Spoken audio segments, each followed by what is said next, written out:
The floor is now yours.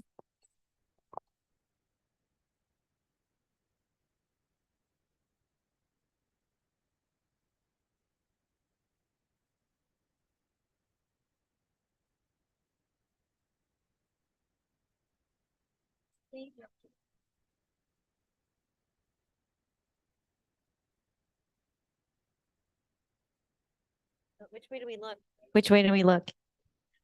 Okay, hi. We have a presentation. We're waiting. Hi, everyone. I'm Fran. I'm from Councilmember Nurse's office. Hey everyone, I'm Juan Mayanceda from Councilmember Jennifer Gutierrez's office. Oh, here it is, our presentation.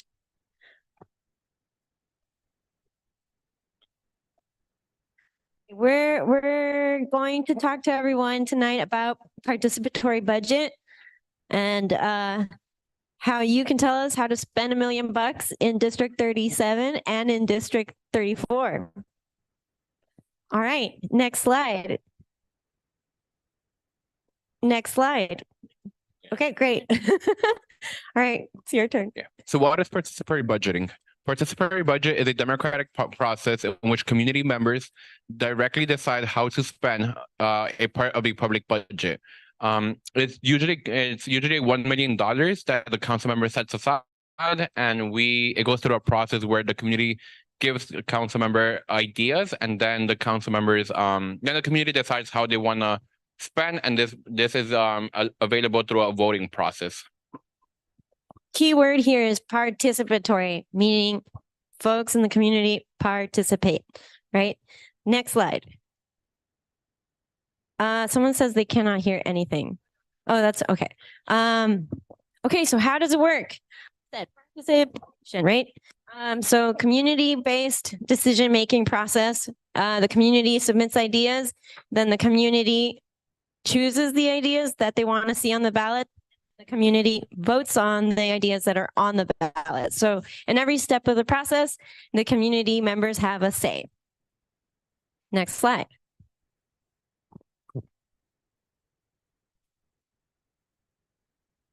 So the projects, what can be funded through a participatory budget? It is capital projects, meaning the way that we like to see is something that you could touch, and it could when we could upgrade for 5 years, or we could create.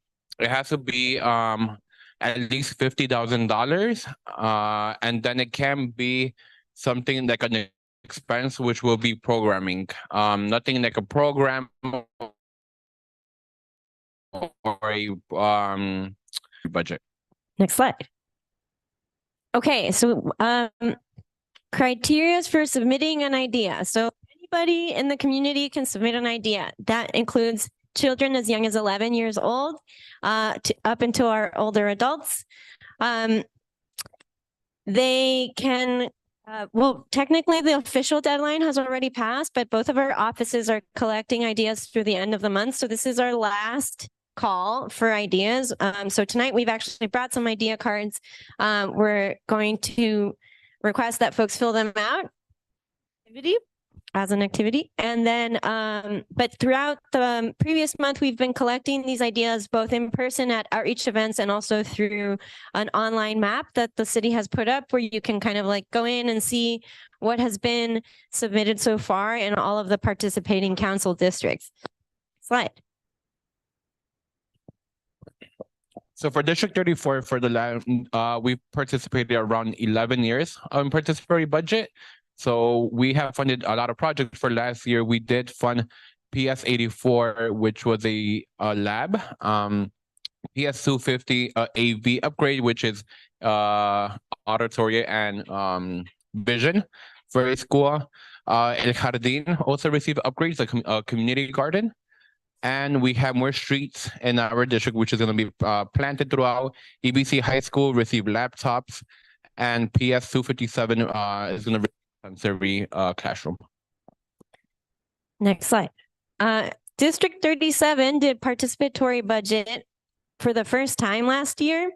So we're very excited to be doing it again for the second year. Last year, we were able to award $1,500,000 to 6 different projects. Among those, there were 4 school projects. There was a gym renovation here in Bushwick. There was a bathroom renovation in East New York Public School. We did an auditorium upgrade for Bushwick High School. Wyckoff Avenue should be getting around 30 street trees. And we're installing 4 sanitation cameras to prevent illegal dumping throughout the district. So those are just some examples of what amounts were allotted to those winning projects last year. And then we have a slide with like other districts which have other ideas that they have won. I think one of the famous ideas that is like a water bottle upgrade for schools. We also have a bio waste, a community gardens, and hydroponic labs, which have also been a good idea in other districts. Yeah, so this is just so that you can get some creative juices flowing, like what kind of things you can submit tonight. It can be playground renovation, a wheelchair ramp for public housing for a senior building. It can be street repavement, etc. So here's some other examples, actually. What things are eligible and not eligible. So when it comes to streets, you can do road resurfacing or pedestrian safety crossing improvements, but you can't repair private roads. Why? Because it's not public. Duh. Public housing, what is eligible? A wheelchair ramp or improving lighting for public housing because it's public housing, but we can't hire security guards for that public housing. For seniors, we can request upgrades for public plazas or parks, but we can't hire healthcare home workers. And for transit, we can improve subway stations such as help points in the subway platforms or bus stops, but we can't expand bus service. And then this is the idea map that the city is using. You could go to ideas.pbnyc.org. You can't submit ideas, it has closed, but you can actually go there and see other ideas submitted. If you want to get an idea for projects, just a quick little thing. Every idea that's in the PB and in the PB idea map does not mean it's going to pass to the next round. Right now, what our offices need is participatory budget delegates, where the delegates help us decide which projects can make it to the ballot. It is community-based, so we're asking anybody in the community to please join us. And you will have a key stake deciding what projects. The council member's office, we do not intervene in this process. We don't like to decide what projects should be in the ballot, but we let the community decide with everything. Okay, so what is the timeline like? Right now, we're ending our idea collection phase. So we have been doing steps 1 and 2, which started back in October and goes through the end of November. We have been presenting this presentation slide at other outreach events throughout the district, getting folks to submit ideas or sign up as a volunteer or a budget delegate, like Juan was saying. What comes next and starting in December, we'll prepare the ballot creation. So we're going to go through the list of all of the ideas that were submitted and make sure that they meet all the criteria that the city agencies require. And then we'll kind of weed through the list and start creating a nice, beautiful ballot so that come March, we can start preparing to get out the vote. We'll tell the community what ideas have made the short list so that folks can think about what they want to vote on. And in the next slide, March and April, officially the vote week will be April 6th to April 14th this year. It'll be a 9-day vote period, so folks can come and vote on the ideas that made the ballot that were selected by community members. And then May onwards, the money will be earmarked in the next fiscal year. And then we just little thing that we do is like you have to be 11 years old. We do not ask for documentation. No IDs are required. It is a democratic process and it's open. So we just ask anybody to be faithful and just let us know if they're part of the district or not. Right. And so to vote for any idea in either of the 2 districts, you just have to live, work, or study in the district. So for instance, I was able to vote in the district where I live in, but I have also been able to vote in the district where I work in. So I was able to vote on 2 different sets of projects proposed by different council member offices. So even if you don't live in Bushwick, you can still vote in Bushwick. Right. And it is $1 million, so you would have more. It depends like the value of the projects that are winning. So you could have more than one winner. You could have up to 4 winners. And then like let's say for an example, I think it happened in both council districts where the fourth winner would have overpassed the $1 million. The council members decided to still put an extra money in the participatory budget and help fund the fourth project that won. Okay, so before we go on to the activity, are there any questions?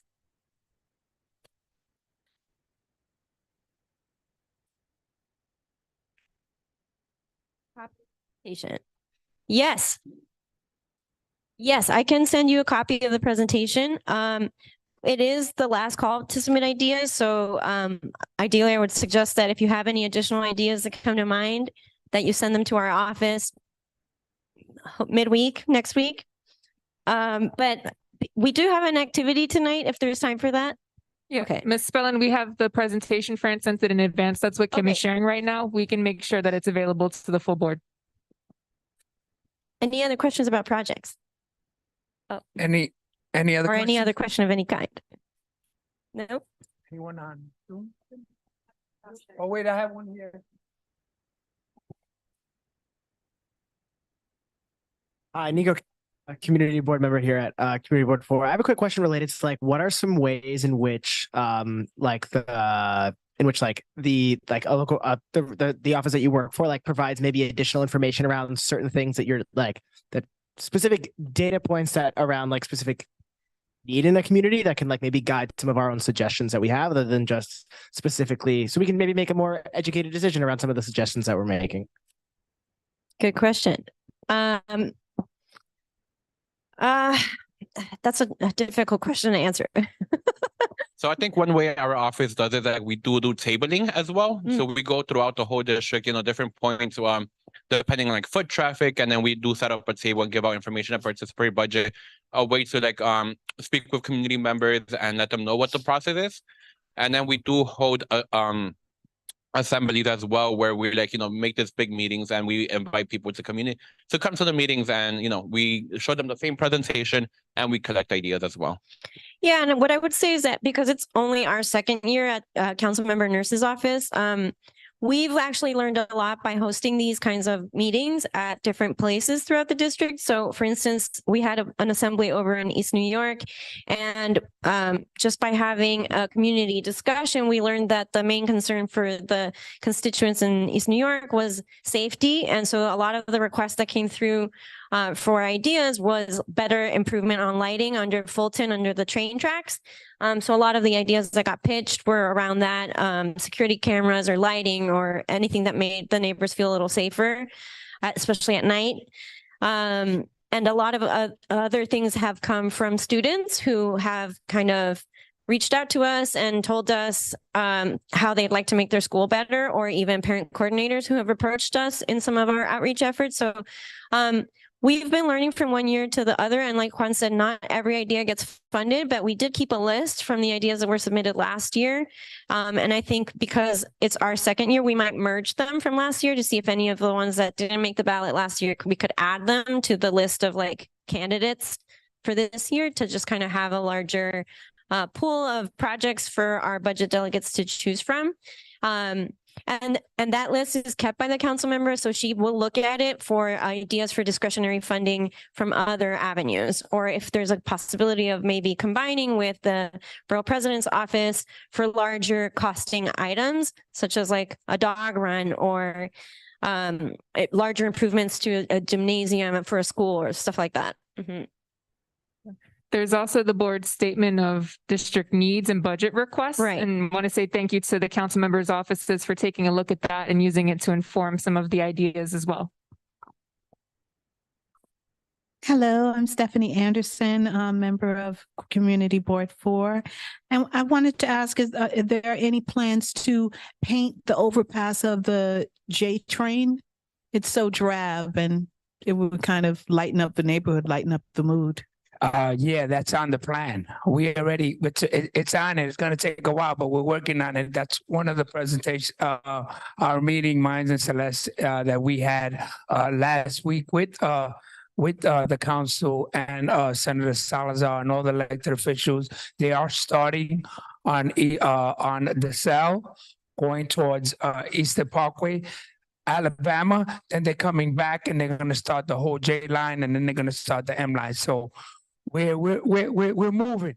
Not as fast as we wanted, but it took time, but we're there. We met with them and we did the walkthrough. They also can tell you. So we're working on that. That's separate compared, that's MTA, and that's separate compared to what they want to do. And Is that that's- proposed for next year or 2025? It's one is gonna do 2025 up to 2024 to 2020 It's not- 24. It's now. It's now. The work is happening now. and Now? it's gonna Oh, wow. take Time. So Yeah. But the other part will start 2025 because it's gonna take all through. So it's gonna be a while. Then they're gonna start on the M line. So it's gonna take a while because what they're doing now, they're blasting it with a new blaster to take the paint and the chip out, and they got it closed off. They got to do section by section. Am I right so far? Okay, section by section. I want to don't be out of context. Section by section, and when they move, they're gonna paint.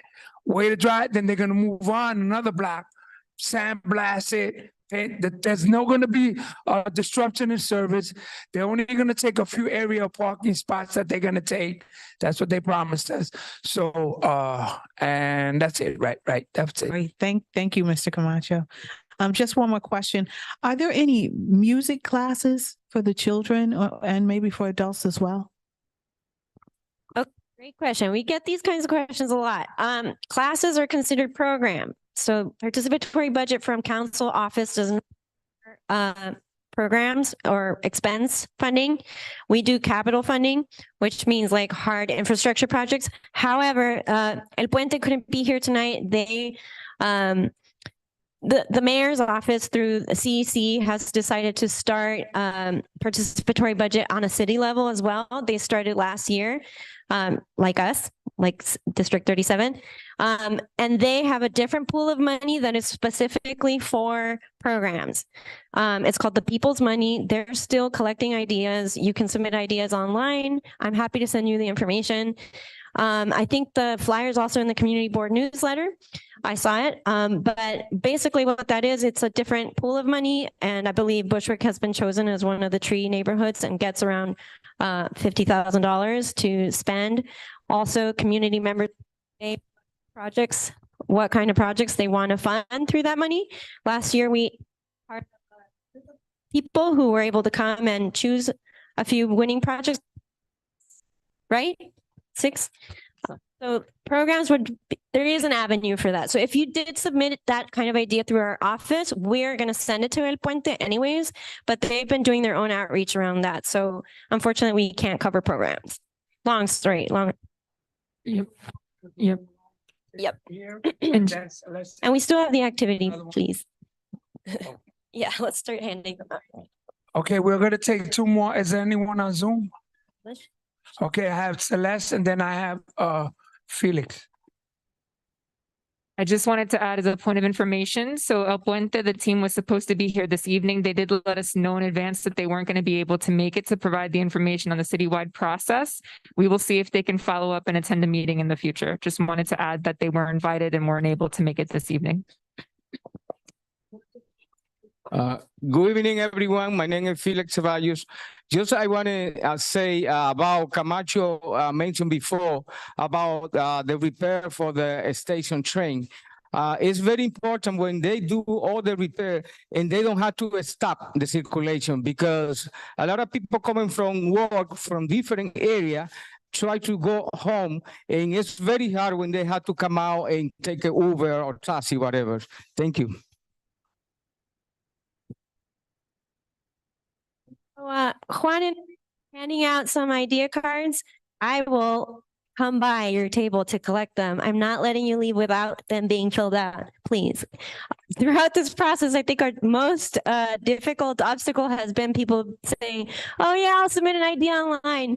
And then I go check on the map and the idea is not there. So I'm not letting you leave tonight without giving me your ideas. Thank you very much for listening to our presentation.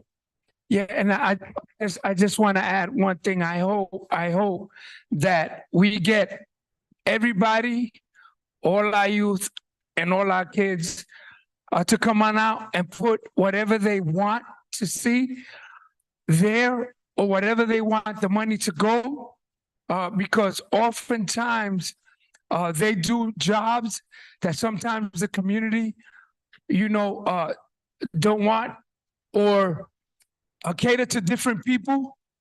So we want to make sure that our kids and the people that are there can use the services that are going to be there or whatever they want to be there, that it's people from within the community. We don't want to get something there or do something with that money, and then the people that voted in or son disappears, and then this community's stuck with whatever's on there. So we want to make sure it benefits the community and also benefits the kids. So I want to have an open dialogue and make sure that it benefits the people that's going to put in, because that's what we need. And we need those 11, 12, 13, 14, and 15-year-old kids, because they're constantly telling us, they're taking our ball field and they're using it at dog park. Is there any way we can have green grass and not feces in our play field? Or is there any way that we can put some money into somewhere for we can have a soccer field or do programming where we can do things, and also open space for our youth and our girls? Lots of times, with the peer pressure that we see now, I see a lot of young girls on their phone and doing that, whatever they do on that, take pictures. And, is there a place where they can explore what they want to in regards to, social media? Some of those kids are real.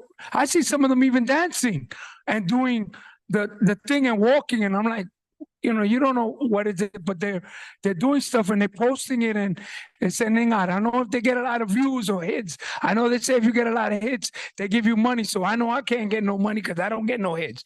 So I want to make sure that we do it with the kids, and the money is a lot of money. It's two different, 37 and 34. And also we have El Puente. So you can't complain that there's no money. There's money. We just got to put it where we want to put it, where the kids can read the reef. Thank you. All right, thank you. Oh, you got something else?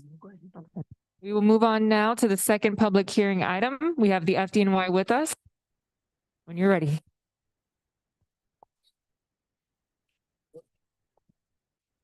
Thank you. Thank you all for being here. Thank you, Celeste, for the invite. My name's Captain Jerry Rocco. I'm with the FDNY Fire Safety Education Unit. We work out of Fort Taunton, Queens. We'll go to your church, your senior center, your school. Anywhere there's a group of people, we have to be there to teach them the do's and the don'ts. And there's a lot of don'ts. Fires have been up. It's been a crazy, crazy year. We lost 3 people on Albany Avenue this week. I believe that's 92 fire fatalities. We're catching up with last year, which was 99. Okay. E-bike, once again, an e-bike, 17 fatality due to an e-bike. But they are not the only fires. Still have the traditional holiday fires. The holidays, unfortunately, are a very tragic time for many, many people. I've seen my worst fires around Christmas, Thanksgiving, the cooking, the drinking, careless smoking, right? We have the holidays. Everyone wants to party, constantly cooking, constantly drinking, some people, and that leads to a lot of fires. All right, just be aware. The heating season is here. Space heaters, big problem. Electric blankets, big problem. Furnaces, burners, big problem, right? We have to use things properly. We have to use quality products. I'll speak very quickly about a fire up in the Bronx. We lost 17 people, 10:30 in the morning. That's going to be the second anniversary this coming January 12th. Okay, a lot of things went wrong at that fire. That fire involved a lot of things. When you have one thing go wrong, things snowball. Started with a space heater. Was it misused? Was it too close to the combustibles? It should be at least 3 feet away. Was it plugged into an extension cord? That's a no-no. Nothing hot, nothing cold into an extension cord. They have to be plugged directly into an outlet. That was problem number 1. Problem number 2, smoke alarms. Did they have smoke alarms? They had a lot of smoke alarms. Documented. Many people, not all, many people ignored those smoke alarms. You hear a ringing alarm, investigate. Call 911. Let us get there. Let us do our job. We have to see what's going on. Don't assume it's someone else's problem. Their problem can become your problem. Problem number 3, that door to that fire department was in the open position. Was it defective? Was it not closed? What happened? Not exactly sure. Doesn't matter. We know the door was open. Closed doors prevent the spread of fire and smoke. Make sure those doors are closed. Problem number 3, fireproof versus non-fireproof. We had a fireproof building there. Mostly, almost always, you are safer in your fireproof apartment unless the fire is in your apartment. If you're in a fireproof building, 7 stories or greater, no fire escapes. 7 stories or greater, no fire escapes. Usually fireproof building. Be familiar with your surroundings. The fire could be beneath you, next to you, above you. You do not go anywhere. You are safe in your fireproof apartment. Okay, non-fireproof, 6 stories or less. You'll see fire escapes, private dwelling. Non-fireproof, doesn't matter where the fire is. Fire travels very quickly. Get out as soon as you can. Have a meeting place. Let's practice the 3 Ps. Prevention, having a plan, not just for your house, but you're staying on vacation in a hotel, you're staying by your mother's house for the holidays. Have a plan and practice that plan, especially with those kids. Okay, fire alarms, you have to have them. You have to have enough. Enough is 1 smoke alarm in each bedroom. Many people do not realize that. 1 combination alarm, CO alarm, on each level of your home. Know what to do when those alarms sound. The best thing is the Red Cross works with the FDNY, and we have a program where we will come to your house, see what you need, install what you need, absolutely free. Has anyone taken advantage of that program? We've been throughout Brooklyn. I have 2 teams going out every day. Red Cross has a few teams going out. You need those alarms, call the Red Cross, 877 Red Cross. 877 Red Cross, which is 877-733-2767. 877-733-2767. Give them a call. We'll get you in the system. We'll get those alarms to you. Make sure you have enough and make sure you have a plan. Any questions? We install them. I used to come to an event like this. I'd hand out, you get 2 and you get 1 and you get 1. And what happens? You take that 1 and you put it in your drawer because you're waiting for your son's coming over next weekend and he's going to put it up for you. And 2 years later, it's still in the drawer. Or people would put them up in the boiler room. That's a mistake. Put it up in the kitchen. That's a mistake. It becomes a nuisance. So what they do, they think it's defective. They rip it down and throw it out. All right. For those reasons, we do not hand out smoke alarms. They are absolutely free, installed by firefighters professionally in the right spot. Last question. You might help somebody else. If I call tomorrow for this alarm, what's the wait period? A week, 10 days? I heard 3-week lead time, but they've been 3 very weeks. busy Okay, lately. good. So give them a shout. If you have any problems, call my unit, Fire Safety Education. Grab some literature in the back. I got some great literature. Our email's there, QR code's there. If you have a problem, let me know, and we'll get those alarms to you quicker. Yes. 877-733-2767. 877-733-2767. I asked a question they can't hear, so we want to make sure that you use your microphone that people can hear on Zoom. Felix Ceballos again. Question for those fire across the battery. Do you have some? The fire department has some plan so far? We've had laws enacted. Laws, we know how that goes. People don't always obey laws, right? We have a law. The only one that's really going to help us, I think, is the education that came into play, and we're going to have education. That's why I'm here, and that's why we'll be all over the city. They have laws as far as generic batteries. Generic batteries, there's money to be made. If there's a battery for $200 and one for $100, people are going to buy the cheap one. It's human nature. There's money to be made. That's hard to stop. We have a law which says you cannot have reconditioned batteries. There's money to be made, reconditioning batteries. It's going to be a whole lot cheaper. People are not going to stop. All right. I don't know what the answer is. Buildings, landlords have to police their own buildings. Those bikes should not be anywhere inside those buildings. Thank you. Okay. What I think would help, I don't know if it's ever going to happen. Biggest lobbyists are the insurance companies. To me, that's the only way that's really going to combat it. Have the insurance companies say if an e-bike causes the fire in your home is not covered, right? They do that with swimming pools. They do that with trampolines. But we have to police ourselves. We have to look out for ourselves. All right. It's a huge problem. It's going to get worse. I got one here. Okay, you're next. How do you feel about the smoke retarded blankets that they throw a blanket, like say on a stove fire? Okay. It's something that could work, but you are not a firefighter. It depends on the situation, how confident you are. Fire extinguishers are a great tool, but you have to know how to use it. A lot of people don't know how to use it. Information is right back there. Blankets can work, but know your limits. You're not a firefighter. You don't have the training. You don't have the equipment, right? It's going to work on a small fire. You're depriving the whole thing with fire is a breathing, living thing. It needs oxygen. You have to deprive it of that oxygen. A blanket is going to smother it.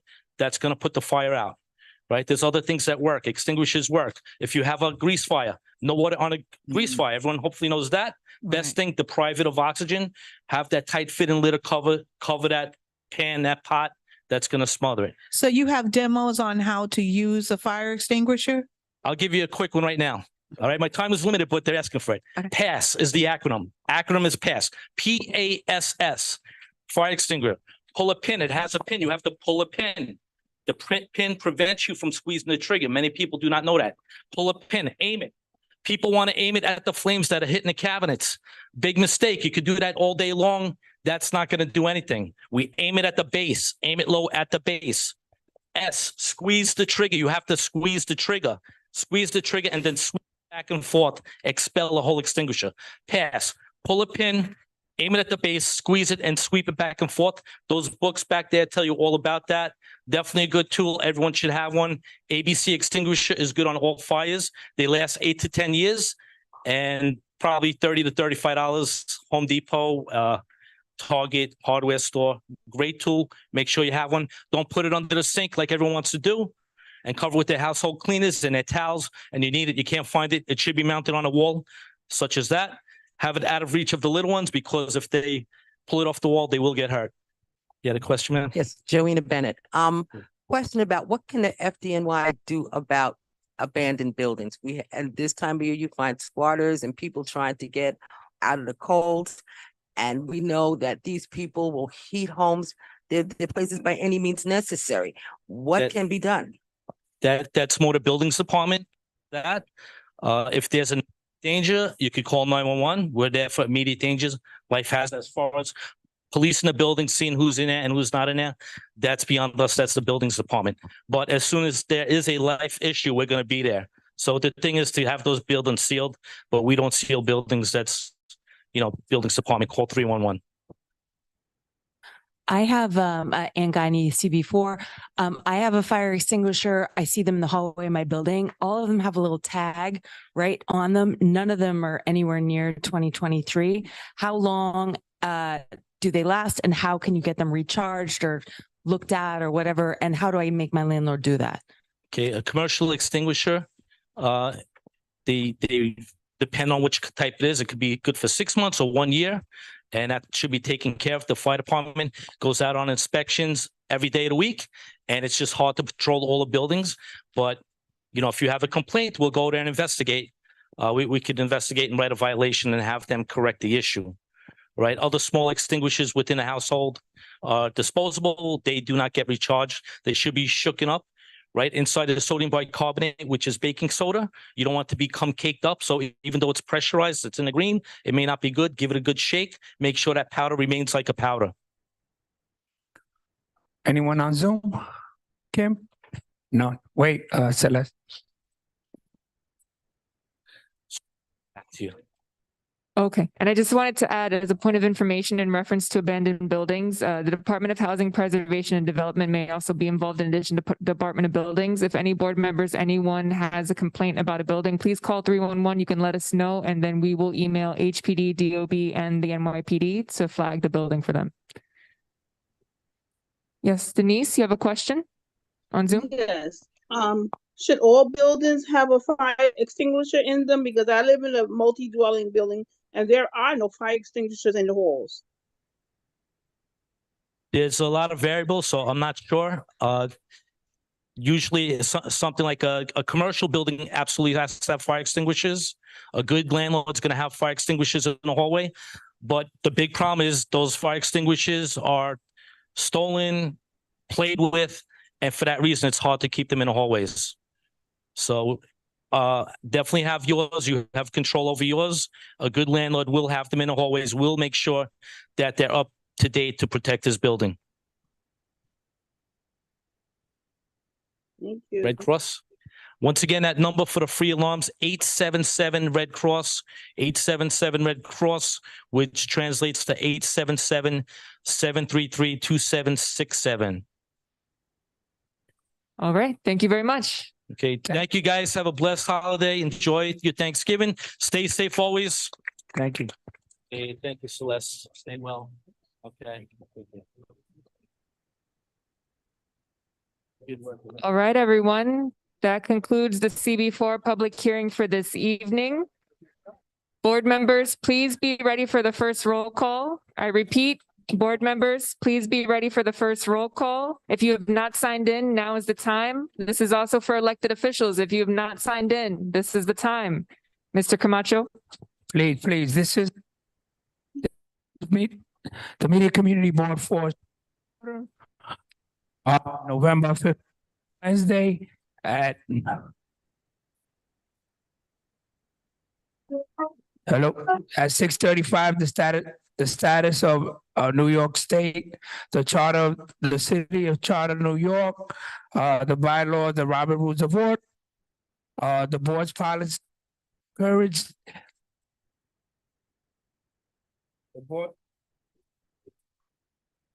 The board's policies and to encourage discussions of matter before the board at our committee meetings and at public hearing, consequently except by board members.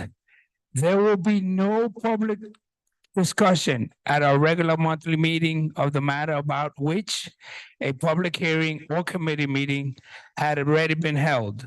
Specific service delivery requests or complaints shall be brought to the attention of the district office staff by calling 718-628-8400 on regular business hours between the hours of 9 to 5 or email or visit the website anytime. Thank you. Thank you, Mr. Camacho. We will now move on with the roll call. Board members, please be ready. Isa Abney. Present. Stephanie Anderson. Present. Joanna Bennett. Present. Joshua Brown. Makiba Brown. Elaine. Raul Brown. Robert Camacho. Present. Present. Got you, Raul. Melissa Carrera Solano is excused. Felix Ceballos. Present. Christian Tate. That's right. Present. Andrew Choi. Avina is excused. Elvina Davis. Jasmine de Santiago Diaz. Cecilia Fabian. Present. Freddie Fowler. Joanna Fuentes. Christopher Graham. Present. Ann Guiney. Zachary Hendrickson is excused. Tanisha Honeygan. Barbara Jackson. Present. Kaisha Johnson. Virgie Jones. Tara Jones Thomas. Luisa Jose. Present. Nicholas Kaplan. Present. Edward Kopp. Present. Christine Malden. Raman Mama. Mary McClellan. Desmond Monroe is excused. Zuma Navoa. Present. Levi Ornstein Wolf. Caitlin Penner. Present. Asire Polite. Present. Raul Rubio. Eliseo Ruiz. Milagros Sandoval. Bernardina Shell is excused. Barbara Smith. Present. Maria Soler. Dustin Somborn. Annette Spellin. James Stewart. Jessica Tibercio is excused. Ben Tucker. Jerry Valentine. Present. Tashana Wade. Present. Just got promoted to panelist. Thank you. All right. Who was the last person to speak? James Stewart, present. Okay. Thank you, James. All right. Just a few notes, and I will ask Mr. Camacho if he would like for me to say it or if he would like to say it. Just one moment, please.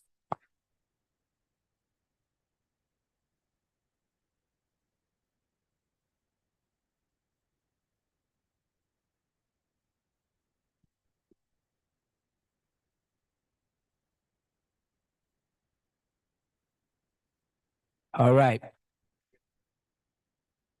This is very serious, guys.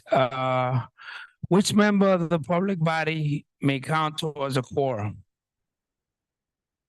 Any member who participate at a physical location that is open to in-public physical attendance by the public and which local has included in the meeting notes may count towards a quorum and may fulfill, participate, and vote in the meeting. If there is a quorum of a member at a physical location open to the public body may participate, conversation, a meeting. A member who is participating from a remote location that is not open to in-person physical attendance by the public may not be counted towards a quorum of the body, but may vote if there is a quorum of the physical members at the open to the public. Meaning, if we have quorum here, then they count in quorum. If we don't have quorum in person, then we can't move forward. You must be present. Anyone that has a circumstantial problem that needs to babysit, or they're sick, or they're immune, or they have extreme circumstances, they can get. If you're telling me you're working, you're home, and you want to stay home, then that's not. We need a quorum in. Even at committee meetings, we have to have a quorum in order for them to count, because we can't go to their house because it's not open to the public and outside people can't participate. That's why this is for the people outside. The board members that are doing the voting need to be present. I keep saying this constantly. I know what you guys say, I keep preaching to the choir, but obviously nobody's listening. And if you want a copy of the city charter or the open law meeting, we can give you a copy. But it's in here, it's highlighted. We have no quorum today. So we can't continue our work today.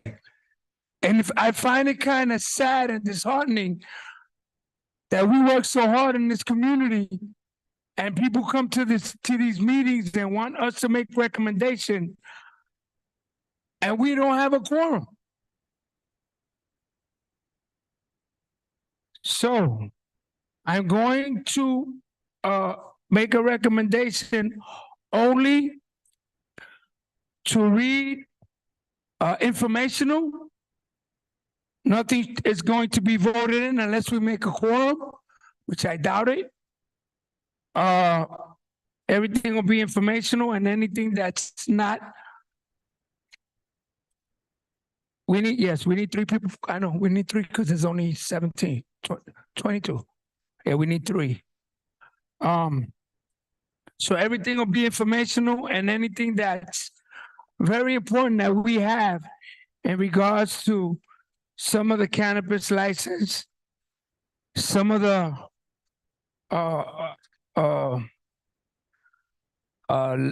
licenses for liquor licenses, permits license, and everything we can be voted on because we have no quorum. Everything else is informational. Obviously, we'll be reading off the agenda.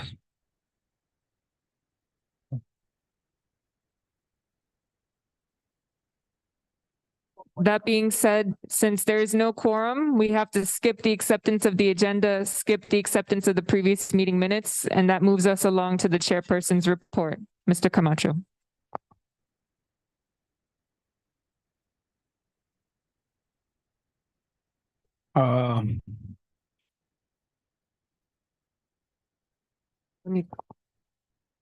Oh, yeah, yeah. There is food there, guys. All board members first. Could you go get some food? Please come back and we're gonna continue. I'll continue, my report. Only board members first, and then if there's, the outside people can play, please, could you keep it down? Because we're still holding our meeting. We met, the executive board, met, and they, in executive board meeting, they schedule a change in regards to quarterly meetings, or we can't even vote on this.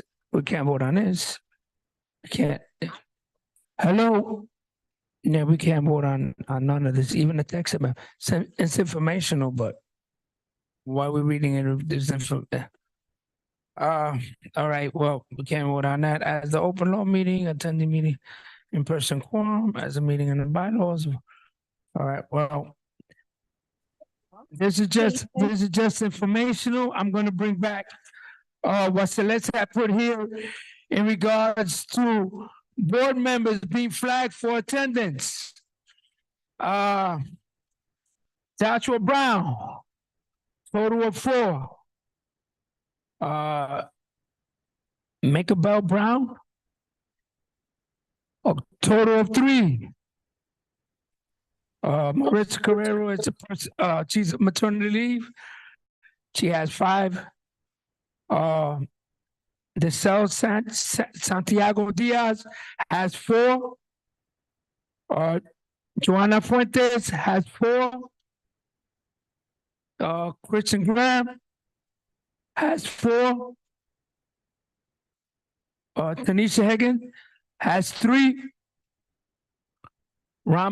Ramadan Ma has 3.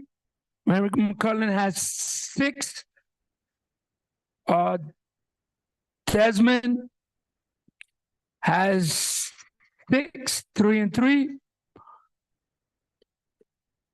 Isaiah Palak has 2 and 2, 4. Vanina Shell has 3 and 4. Maria Solar has 4.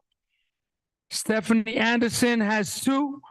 Everyone is going to receive a letter or have received a letter or going to receive a letter in regards to their attendance. Raul Brown has 1. Felix Cevallo has 2. Andrew Sherry has 2.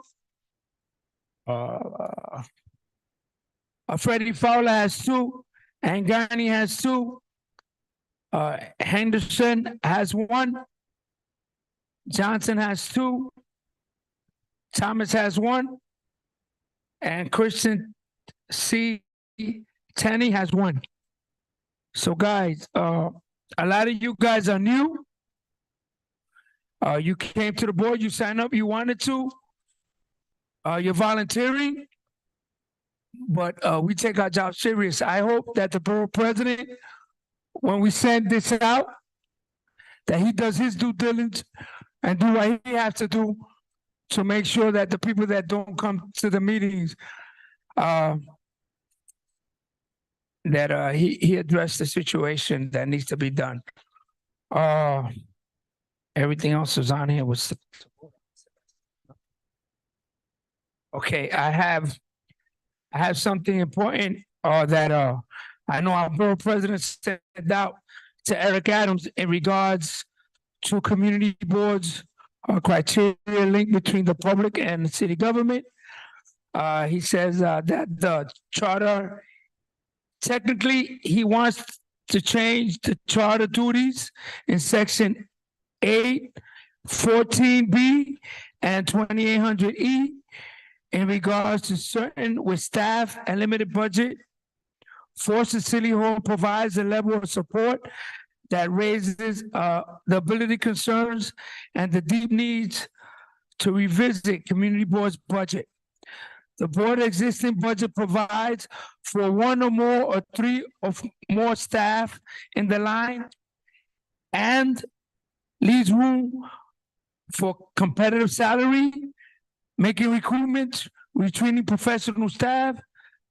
So out of all this that he's saying is that he don't want to serve Celeste Phillipson on on what he doesn't want to do. He don't want to serve the community board and its needs anymore. That he wants us to be our own entity. So he's writing to Mayor Adams to change the city charter because they can't deal with some of the things that are going on with some of the boards in the community with support. Identifying new space, which is critical. CB16 is talking about all the community boards. Has physical office since February 2023. Ward 6 and 13 are facing displacements from their existing office. So far, DCAS has failed to provide adequate relocation assistance. So there's a lot of problems going on, and they're going over to Borough Hall and telling them that they need help, and they want to try to move away. We'll be moving away from such a large liability. So Celeste had sent out, and we can't vote on it anyway. Concerns just I guess he would have to answer to some of the discussions that Mayor had in regards to what he wrote in this letter. We had wrote back. Celeste will fill you in or read some of the concerns that we have in them not helping us. Thank you, Mr. Camacho. I've tried to reach some board members by text to see if they're able to join us in person for us to make quorum. We had a miracle happen at our executive board meeting. I don't know if we'll have a miracle happen at this meeting. I don't make any promises, but I've tried. So as Mr. Camacho mentioned, in reference to this letter from the Borough President's Office, there was some questions from us. So if they are moving away from providing support with district office rent payments, is this an opportunity for the boards to process their own rent payments? If the latter is an option, we will have additional questions about ensuring the staff are prepared to handle the task. Myself, Kim, who had to learn FMS this year, and Adelina, who's currently learning FMS, can all attest to how challenging it is. And of course, for something this sensitive as paying rent, we want to make sure that we're amply prepared. And this isn't something that's just happening without the board's, preparation, which is so often the case. I believe when we first started paying our bills, they gave us one training and said, good luck. So hopefully that won't be the case with something as significant as rent, but that remains to be seen. We're awaiting other boards responding to this letter with their questions before the Borough President's Office will get back to us. Some boards, including CB4, we already provide a light meal or refreshments. We know this. Additionally, in terms of childcare, it might be beneficial to explore the possibility of further remote or OML amendment advocacy. Just pointing out, we have board members that are on Zoom this evening that can't be here in person, but they do not count towards quorum. If we were able to count the folks on Zoom, we would have over quorum for this meeting right now. But unfortunately, the law does not allow for that to be the case. The same is to be said for anyone requesting to be excused. You are more than welcome to join us. You won't be able to vote. That is not a CB4 rule. That is the open meetings law, and we have to enforce it as does any other public body that operates under the open meeting law. And we certainly appreciate you still being here despite emergencies, despite sickness. I think it's a testament to CB4 how much you care that you still show up when you don't have to be here. You are technically excused. So I want to say thank you and acknowledge that. The other item that I wanted to point out, the Borough President's solution is to have at least one staff person that could constitute essential staff for community boards. It's really unclear what that would mean when these are mayoral, agencies. How would they support the community boards? Would this be a conversation where the community boards are a part of it? Or is it very similar to the support we receive now, which, speaking as someone who requests support on a regular basis, it really runs the gamut. Sometimes we have agencies that are responding to us quickly. Other times, it's very difficult to get what we need in order to operate. And then the last, the question was, has the Borough President heard from other Borough Presidents in reference to support for the community boards and for this type of, endeavor that we would all have to clearly fight for? Yeah, and those were the letters and comments we sent for him to fill out to us to let us know. I know we're supposed to be meeting with him soon in regards to what's going on. I don't know what other community boards are doing. I know what we're doing. So I don't think that we should be painted with the same brush as everybody else. And I think that I can't talk for other community boards and what they do, but I know I have been in this board for 34 years, and now in 2027 and on, we're going to be termed out. A lot of us that's been here and volunteering here, and we have new people too now that the borough president put on that don't even come. Let's be realistic. You know, I'm gonna see it like I see it, like I say it, and see it like I see it. If you don't come and you're not gonna participate, then don't get on the board. Really. We need people, we need young people to come up, step up to the plate. Let's bring our kids in there. Let's teach them and show them. I go to the clergy meetings. They don't even know what the board does. And I constantly let them know what it is that we've done, how is it that we can serve them and help them, especially some of these churches that are going out of business now, and that everything is so high in the rent. And we're trying to work with people to keep housing on top and keep their where they live and affordability. Now I know the mayor has a new city of yes. If you guys read that, that's city of no. And it's going to be a tragedy. You think that that city of yes is for us? You guys got a rude awakening. The 1 and 2 family homes are gone. I'm telling y'all right now, the 1 and 2 family homes are going to be gone in Bushwick. No one's going to be owner anymore. Everybody's going to be renters, that they don't push us out. I'm being truthful with you guys because I'm seeing it and I'm seeing what's going on.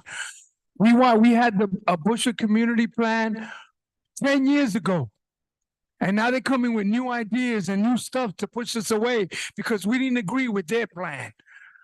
And I know that some of the elected officials that are here and sitting here, it breaks my heart because if you guys see what's going on in Bushwick, know what's going on in Bushwick, and our people are suffering in Bushwick, and you are doing nothing about this, then something ain't right. Something's not right that we're choosing people that's supposed to be representing us, and then we're losing our homes. The other day, I just met this senior, 73 years old, a retired teacher, sleeping in the car. Sleeping in the car. How is that possible? How about your mom? Because no one wants to take a voucher. Because she got pushed out because of son. And she's in the car sleeping. Another church person told me today, he's in the street. They sold, his family sold his 2-family home, and he's in the street. He's 83 years old. Those are the people that made Bushwick what it is. And we're throwing them out? So what we're going to say is enough. You know what they do? They look at the polls and they see how many people in Bushwick vote. And then we ask them to come here and they look at us. Why am I going to go over there with the board for? They don't vote. I had somebody tell me that.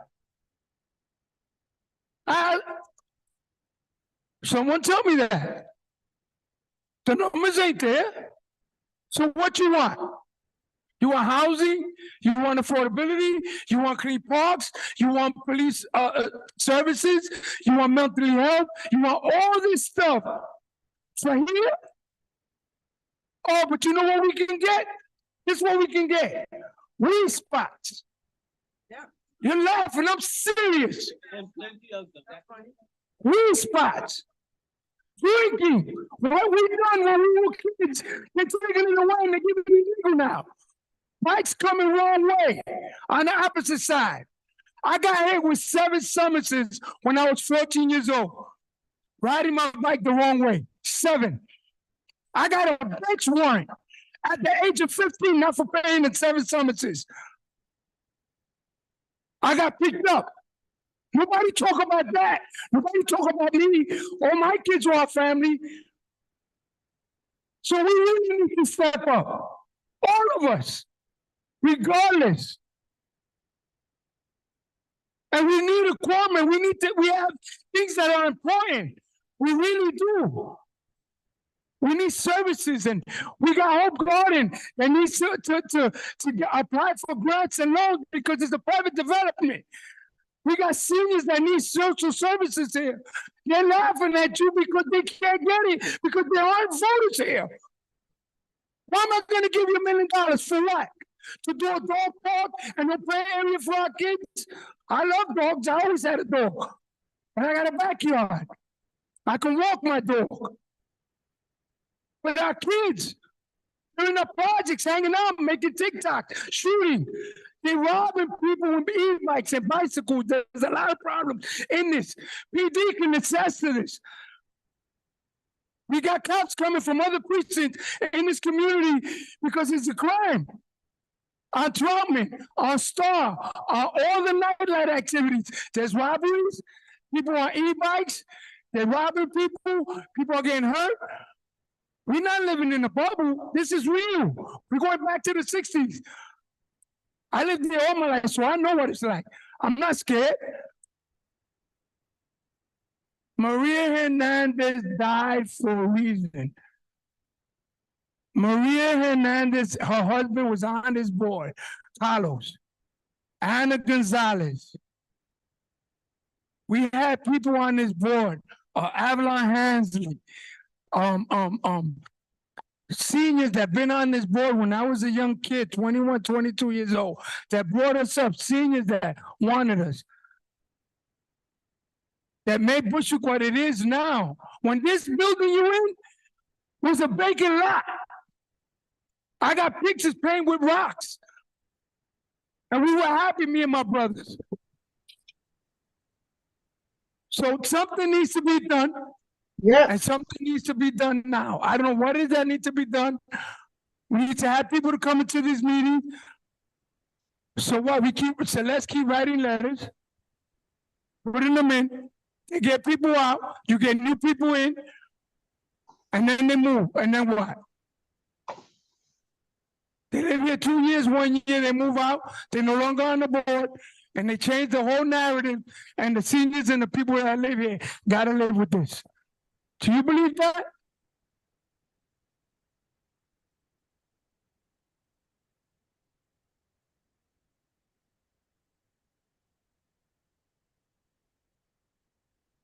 I have great news, everyone.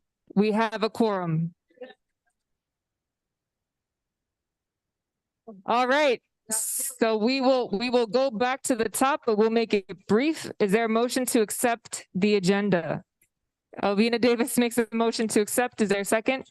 Joanna Bennett. All right. All in favor? Aye. Any opposed? Any abstentions? So moved. Agenda item number 3, acceptance of the previous meeting minutes. I want to say thank you to Andrew Choi, who is excused this evening, for assisting the office. I did share with the executive board recently that it's been very challenging. The Office of Cannabis Management, all of those cannabis retail applications, the office has to prepare to review them. We did not get any guidance. We have to set up questionnaires, stipulation sheets. We have to set up, all of the materials, resolution templates that we do for the state liquor authority process. We have to make sure the information is on the website. I say this in short to say, you also heard Mr. Camacho mention that the borough president is now moving away from supporting the community boards. That means that we now have more of an administrative burden. We are now doing hybrid meetings for all of our meetings, meaning the staff have to not only operate Zoom and make sure we're checking the chat, make sure we're monitoring for folks that are muted. We have to now operate camera equipment. And so I certainly appreciate any help, any and all help from the board. We thank Andrew for helping us with the minutes. And they also have to take training, because if not, we're not in compliance, we get cited.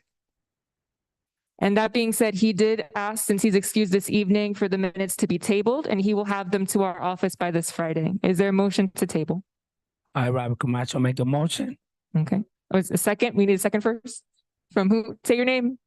Okay, thank you. Caitlin seconds. All in favor? Aye. Any opposed? Any abstentions? So moved to the table. Thank you. And we already went through Mr. Camacho's report. Mr. Camacho, did you have anything else that required a quorum? We could just yes, the attendance. just to send them out. You said you're gonna send out notices just to these people, Okay. the attendance, and also, the, the letter that we're gonna, with the questionnaire that we're gonna send to the borough president, those concerns, and, The executive board meeting? oh yeah, the executive, oh yeah, the quarterly report that they want us to meet quarterly now instead of every month that we were meeting. We're gonna meet, executive board is gonna meet quarterly instead of meeting or as needed, instead of just meeting every month with the same thing over. We're starting January. All right, so on the executive board meeting the chairs of the each standing committee and the executive board officers. And I think that was it, right, Celeste? I think so. Wait, let me make sure before, because I know we have to. Yeah, the attendance. Yeah, that was it, Celeste. Yeah. Mhm. All right. So we'll move on now to the introduction of elected officials and representatives. Any reps that are here in person, please come up front so we can pass the mic to you. Anyone on Zoom, please raise your hand.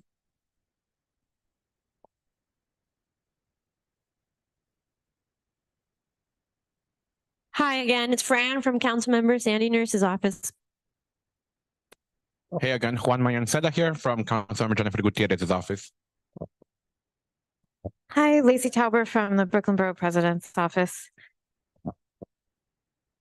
Hi, good evening, Maria Valdez from Senator Julia Salazar. Hi, Pablo Rivera from Assemblyman Eric Dilan's office. So we have all our representatives here.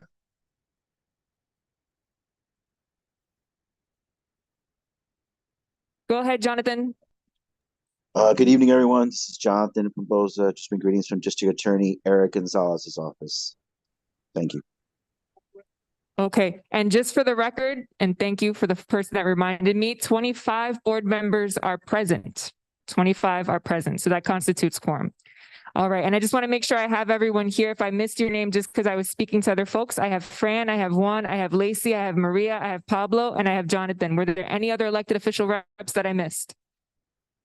Okay, good. Oh, is that a hand? Go ahead, Yvette. Hi, I'm sorry I had to join back in the meeting. Good evening, everyone. My name is Yvette Lopez. I'm the Communications Director for Assemblywoman Maritza Davila, and we're located at 249 Wilson Avenue in Brooklyn. We can be reached at 718-443-1205.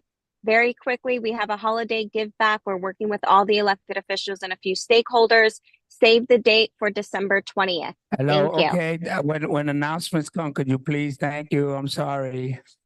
It's Just okay. name and Sorry. Yeah, just name and contact info. Thank you, though. All right, moving on, we have our introduction of agency and community-based organization representatives. Same thing. If you're here in person, please come to the front. We'll pass the mic to you. If you are on Zoom, please raise your hand. City agency or any agency or community-based organization reps. I see a hand. I think that's the community partnership, Bushwick Community Partnership. Go ahead. Good evening, everyone. Cynthia Peña-Ortiz, Program Director of the Bushwick Community Partnership at the Coalition for Hispanic Family Services. Thank you, Cynthia. Feel free to provide your contact info if you'd like. Yes, I'm writing it in the chat. Oh, okay, perfect. Next, I see Oye Group.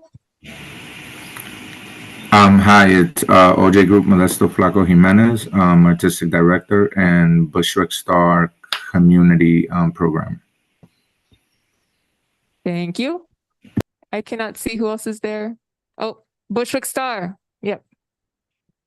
Hi, this is Noel Elaine. I'm the Artistic Director of the Bushwick Star Theater. We open our space in the spring at 419 Eldert Street. Sorry, Noel, just name and contact info right now. Have to save it for announcements later. No worries, forgive me. My number is 917-620-8546. Thank you. We're super excited for that announcement though. All right. Who else? I see Denise. Go ahead, Denise. Yes, Denise Watkins, Flushing Family Residence Coordinator. My telephone number is 347-785-5909. Thank you. And there's one name that I cannot see. Jessica, go ahead. You're still muted? Hi, yes. Go ahead. Hi, I'm Jessica Mackey Jean, the Vice President of CEC 32. My number is 917-826-2464. All right. Thank you all for joining us. Go ahead. Hi, I'm Alicia Sam Law from Leesburg Community Partnership, Community Affairs Division. You can reach me at 646-794-0078. Thank you. Thank you. All right. I think that's everyone. We will now move on. Do we have anyone from the 83rd Precinct here this evening? We have our community affairs. And let me tell you guys, son, these guys got 18, 19 years. I just don't know why. We had wrote them a letter for them to become a detective and nothing yet. Good evening, everyone. I'm Officer Gomez, assigned to the 83rd Precinct, Community Affairs. First of all, let me give our phone number is 718-574-1697, 718-574-1697. That's Officer Lopez and I, the office. Our commanding officer couldn't be here tonight. She was going to join soon, but she had to jump in another meeting, I believe, with the district attorney. But out of all the 7 major felony crimes, we experienced a decrease on all of them except for the robberies, which Mr. Camacho already touched on that. That in the 28-day period, we have 59 over 25 the same period last year.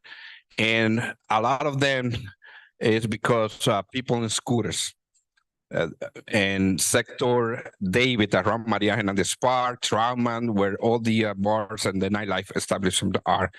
But our CO, in conjunction with the Patrol Board of Brooklyn North, they've been tackling. If you walk around that area, you're gonna see a lot of new officers, not assigned to the A3, but they're being sent here to help us tackle this problem. Also, I would like to announce that the 83rd Precinct Community Council is gonna have a fundraiser on December 1st from 7 p.m. to midnight at Latinos Americanos Unidos, located at 218 Wyckoff Avenue. If you have more information in regards, you can call Barbara Smith at 347-988-7426. All the proceeds from this fundraiser will be utilized for the toys giveaway that the precinct and the community council will have on December 16th, Saturday. The precinct's turkey giveaway also is going to be taking place this Sunday, 11/19 at 1 p.m. First come, first serve. So be sure to be there around 12:30, because usually we compile a list, but we were told by our suppliers that the inventory is really low, so they couldn't commit to the list. So they say, tell everybody just to be there on time, first come, first serve. I believe they will give out tickets online, and that's how they're gonna do it. Also, Patrol Board of Brooklyn North, located at 179 Wilson, would also have a turkey giveaway at 2 p.m. on Sunday. But for that one, you must call and register. The phone number is 917-865-9652. 917-865-9652 and 917-592-6342. You have to pre-register. And with that, that's my participation, unless somebody has any question. Thank you, Officer Gomez. Any questions? Yes, we have one. We'll bring the mic to you, Fran. Or go ahead. Yeah, I know I missed the meeting last night, but my coworker went for me and he told me that there's a new captain. Yes. Is this the third new captain in a year? Yes. What's going on? No, usually the second in command they moved a lot from prison to prison, according to the department. Her name is Yorlis Alvarez. And for the first time at the 83rd prison, we have two females at the top, an officer and one, and her rank is captain. All right. Anything else? Oh, Zuma, go ahead on Zoom. Yes, hi there. Good evening to our wonderful officers. I'm sorry I cannot be there in person since I'm away on duty. But just one quick question. Just want to know if there's any follow-up as of a shooting that took place back in October 12th, I think in the complex of Renaissance Court between those nice, beautiful buildings. There was a shootout. A vehicle got all shot up and everything. That was just an innocent vehicle. Has there been any progress in that part of Bushwick? I will have to get back to you on that one, but I don't have any information on it. Okay, thank you.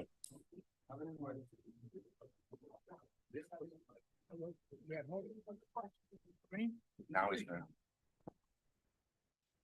now. Felix Ceballo, Officer Gomez. The person from the fire department was here earlier. But also I want to know if 83% has any regulation for all the fire cause the battery, in different area.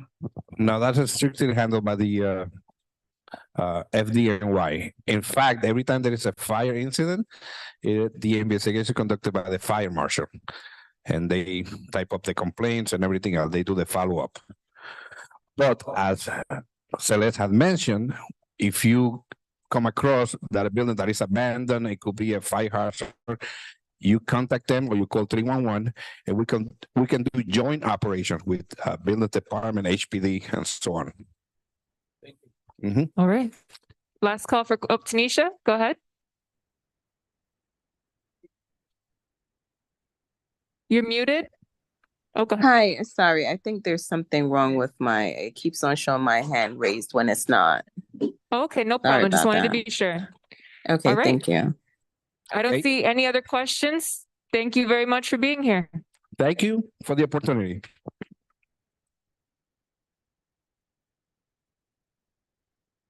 All right, we're going to move on now to the district manager's report. That is my report.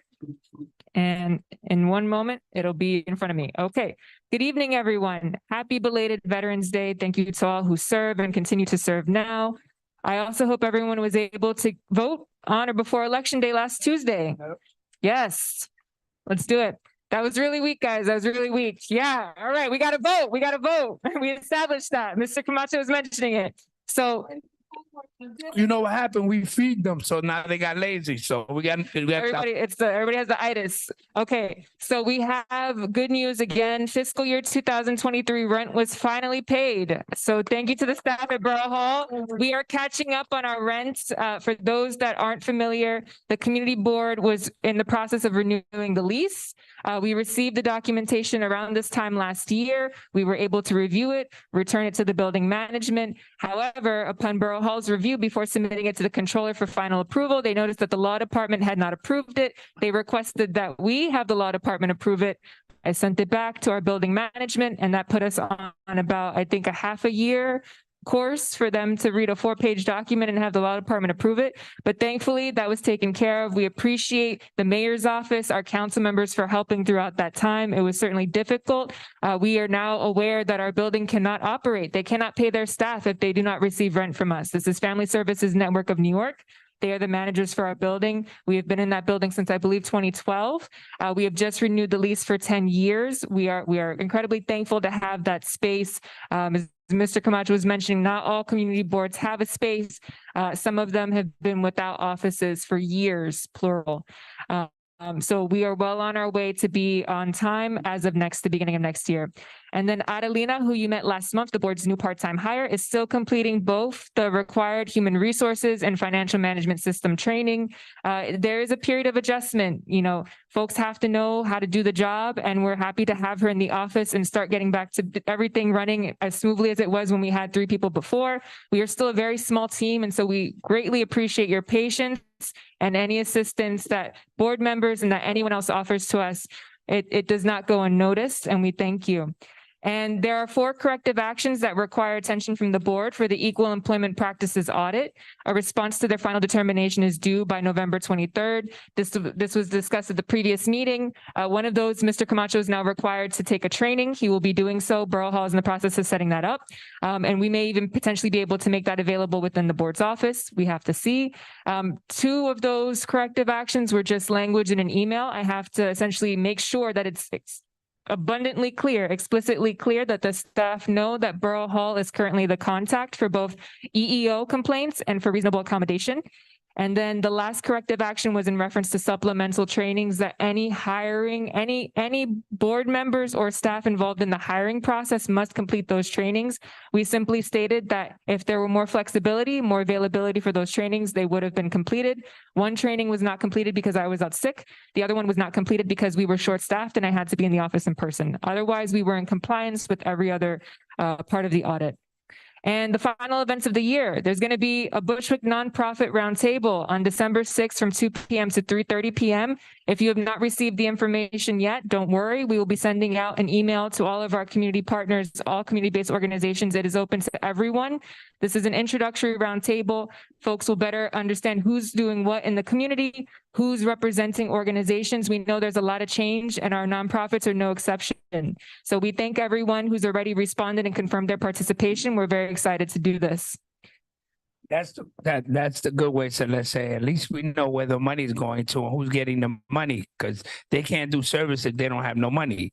So if they come on out and in this roundtable, we know what, 1, the service they got to provide us, 2, the money that they get, and 3, who's giving them the money to get the funding.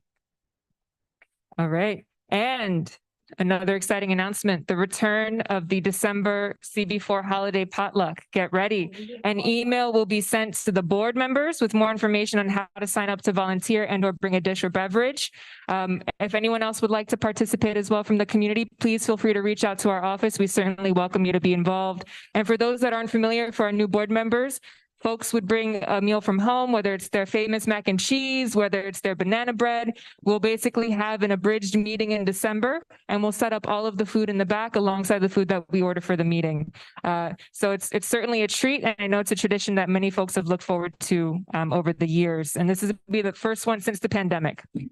And some other helpful notes, all committee meetings take place at the board's district office, 1420 Bushwick Avenue, room 370, unless otherwise announced. The full board meetings are always here, unless otherwise announced. So please double check the agendas, call the office if you're not sure, but please make sure you're going to the right place for your meetings. That's for everyone.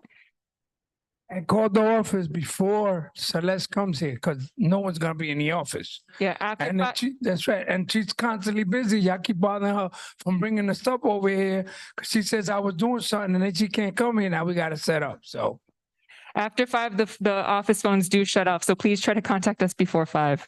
And then all meeting details are also available in advance via the board's website calendar. So if you can't find a newsletter, you can't find an agenda, you can always, and this is for anyone, just go to the website, to the calendar, and the links for Zoom are available there. And as I said, all meetings are in the board's office. So if you see it's on that date, you'll know exactly where to go.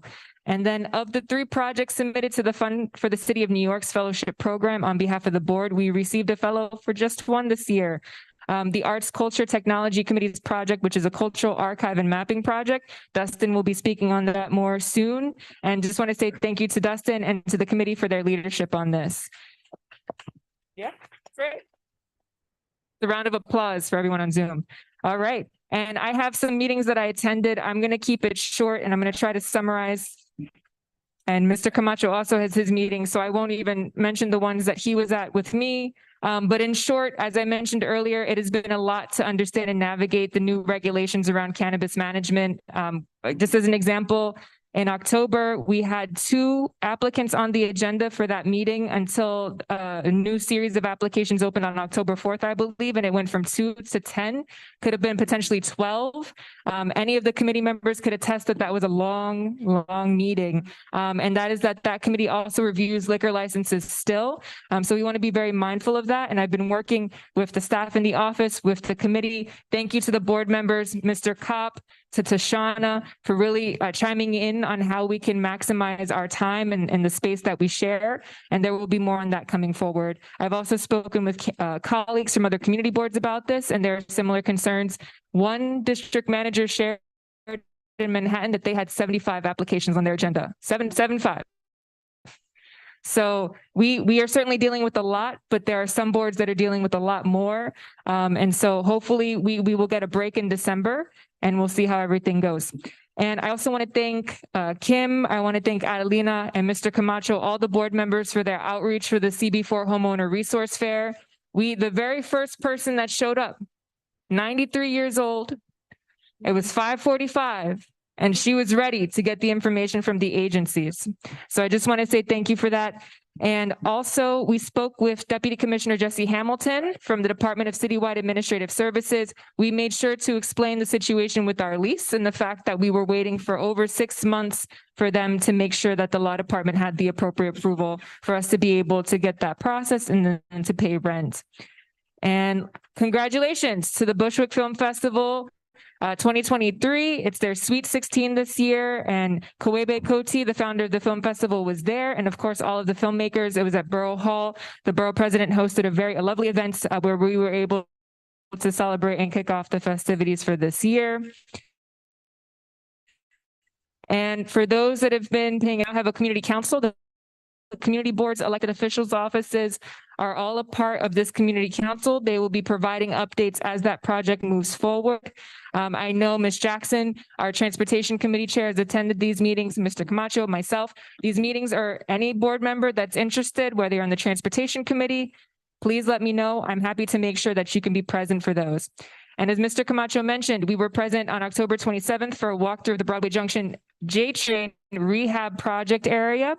And they explained to us exactly what they're doing, the phases, the work that's being done. You will see large industrial vacuums on the street. You'll see everything is curtained off. They're taking all of the precautions. The folks will be wearing safety equipment. There will be signs posted. There will be a number. If for whatever reason you have a concern, you don't see the number to call, please contact us and we'll make sure that the MTA is notified right away.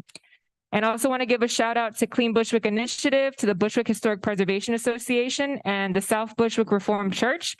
There was an incredible cleanup event on October 28th. We were able to make sure that the church's beds and the trees outside of the church look really nice. It was a group of us that were out there that day, and it was about 80 degrees in October. So we really appreciate everyone who volunteered.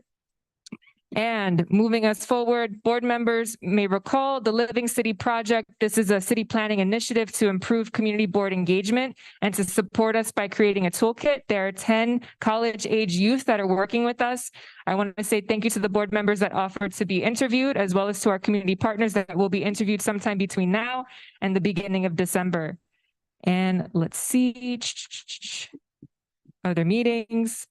I'll move past this. The future of community boards continues to meet. This is a working group of district managers citywide.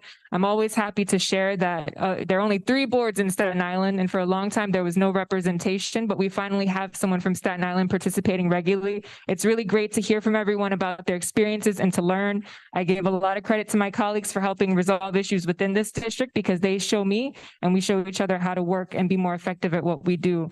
So I really want to say thank you to all of them for everything and for participating, because if they weren't in those meetings, it would be me talking to myself. So, when we're not present, we can only do what we do in community.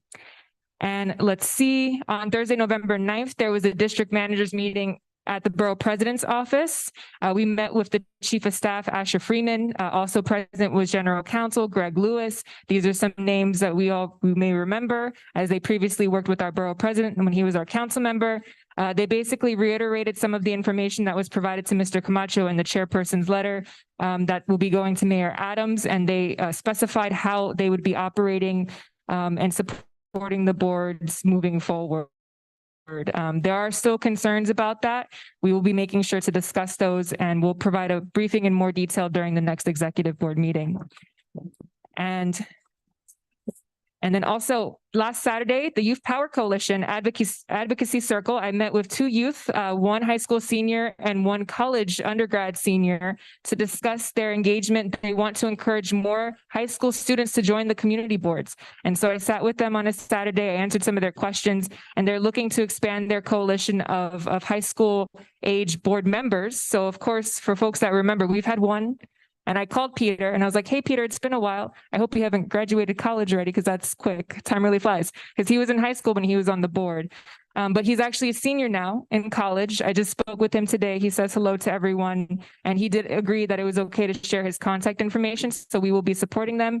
And they may be following up with us on how we can help support them doing outreach for more youth board members. Very exciting. We also referred them to Borough Hall. I mentioned this during the Borough Service Cabinet meeting earlier this week, and I did receive a call from the Borough President's office. They were very interested, and they asked for the contact information for the Youth Power Coalition as well.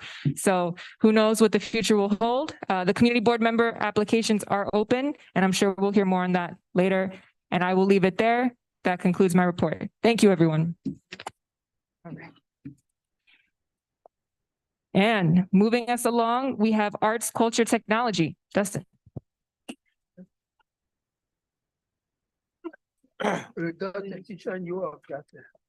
Okay, hi, we're gonna keep it short and sweet. Oh, boy. As always, we had a great meeting. We had a couple new board members, so thank them for coming. I'm not even gonna name the names because we're moving quick. We had a little presentation from the open data people, Beta NYC. It was like a shortened version of their 90-minute presentation. We could have taken the whole 90 minutes. It was great, very informative, lots of stuff. Please see your copy of our minutes or our meeting summary to see the website, where to go. Really, I highly recommend taking one of their workshops, or at least just tooling around with the thing. The next thing we talked about was our Bushwick Archive project. I will be meeting the fellow tomorrow, which we're really excited to have. I think she's going to be around until April. So, I appreciate the claps, but don't clap for us until then. And please stay tuned. We are going to need material, media, histories, oral histories, whatever you have, reaching out to people that you know previously in the neighborhood, whatever it is. We want all that history. And we're going to get it basically on display for everybody, and it's so where it can live, forever. I think that's all I got. It was a great meeting. Please, like I said, there's a big project. It's going to have an end date. So please be on the lookout for everything. We want everybody's contributions. And that'll be happening throughout this term. Thank you. Any questions? Arts, culture, technology? Anything on Zoom? All right, seeing none, we'll move on. District office, I believe, was already covered by myself and Mr. Camacho. All right, permits and licenses, Tashana.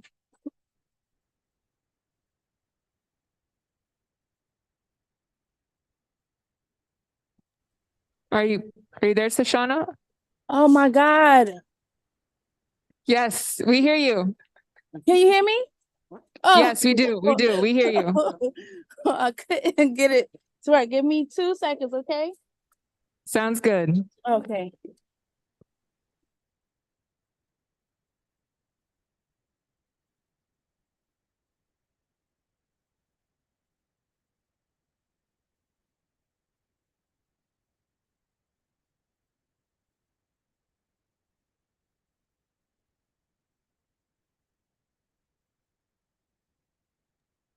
Okay, sorry everyone. So I'm gonna try to be as brief as possible. Let me pull the report up. It's been a hectic day.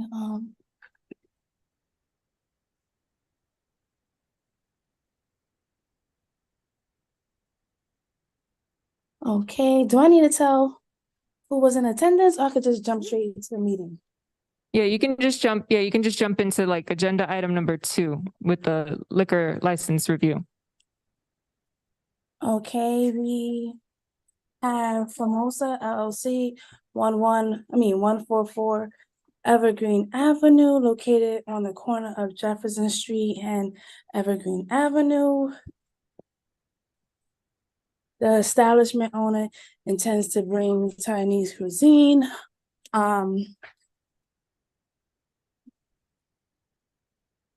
Applicant, sorry.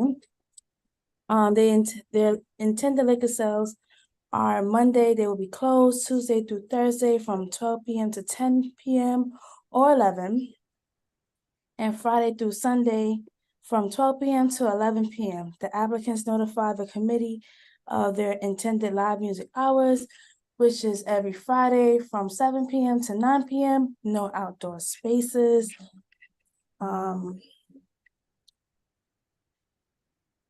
One second. Then we also have Cats on the Prowl, LLC, 785 Hart Avenue, located between Knickerbocker Avenue and Wilson Avenue. The applicants intend to have a live music component to their business, allowing local artists to have a space in the community, and will have a music shop at front of their store selling music equipment. Owners have taken measures to ensure the noise level do not affect quality of life for neighbors. They have taken decibel readings in neighborhood apartments and will be soundproofing. The owner do intend to hire locally, and they are welcome. Oh yeah, we did say that they are welcome to join our meeting. Their intended liquor hours will be Sunday through Wednesday from 9 a.m. to 12 a.m. and Thursday through Saturday from 9 a.m. to 2 a.m. Applicants inform that there will be hours of live music, and that will be Thursday through Saturday from 7 to 11 p.m. The owners initially submitted hours of operation before attending the committee meeting that did not align with the documentation they brought to the meeting in person. I did ask that they submit the amendments and documentation by 11/14. And applicants submitted amended hours on 11/14. However, Thursday hours of operation still falls outside of stipulated hours. And please, they said please reference below. 1 second.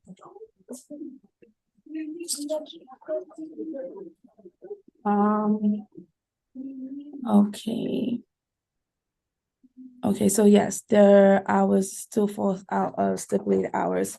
Okay, so then we're gonna go on to Deuce X Incorporated, 266 Irving Avenue. They are located on the corner of Mayhem Street and Irving Avenue. Their intended sale of alcohol is Monday through Friday from 2 p.m. to 4 a.m. Saturday from 12 p.m. to 4 a.m.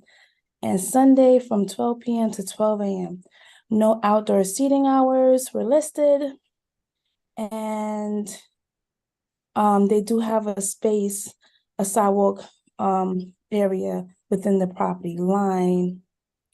I did inform them that the current hours of operation are not within the committee's stipulated hours as listed, and it can affect the quality of life for neighbors. And that, I just gave a recommendation to look over their hours of operations and resubmit it. Let's see. They have not submit an amended form. RM, the next establishment is RM Bella Dama LLC, 296 Knickerbocker Avenue. It's located between Knickerbocker Avenue and Saddam Street. This is a cannabis. Let me see. Yeah, this is cannabis, sorry.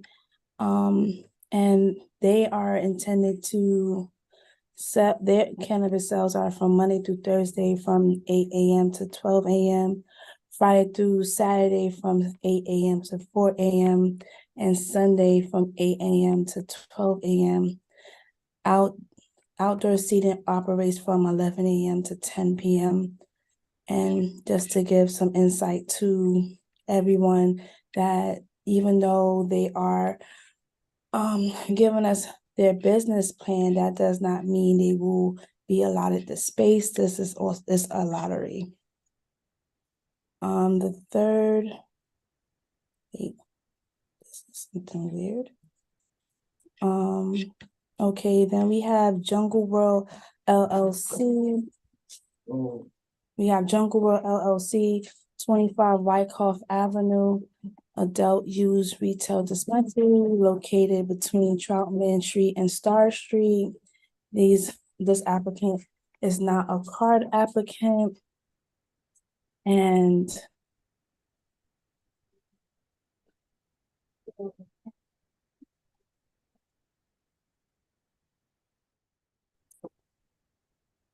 we are now going into the committee mail review, which is none.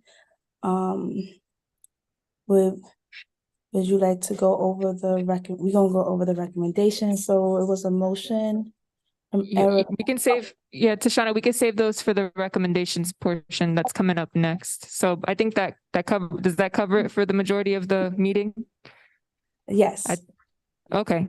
All right. So if there are any questions for permits and licenses now, board members, don't save them for recommendations.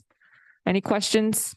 And there's just one correction on the report. It was under number 4 for Bella Dama at 296 Knickerbocker Avenue.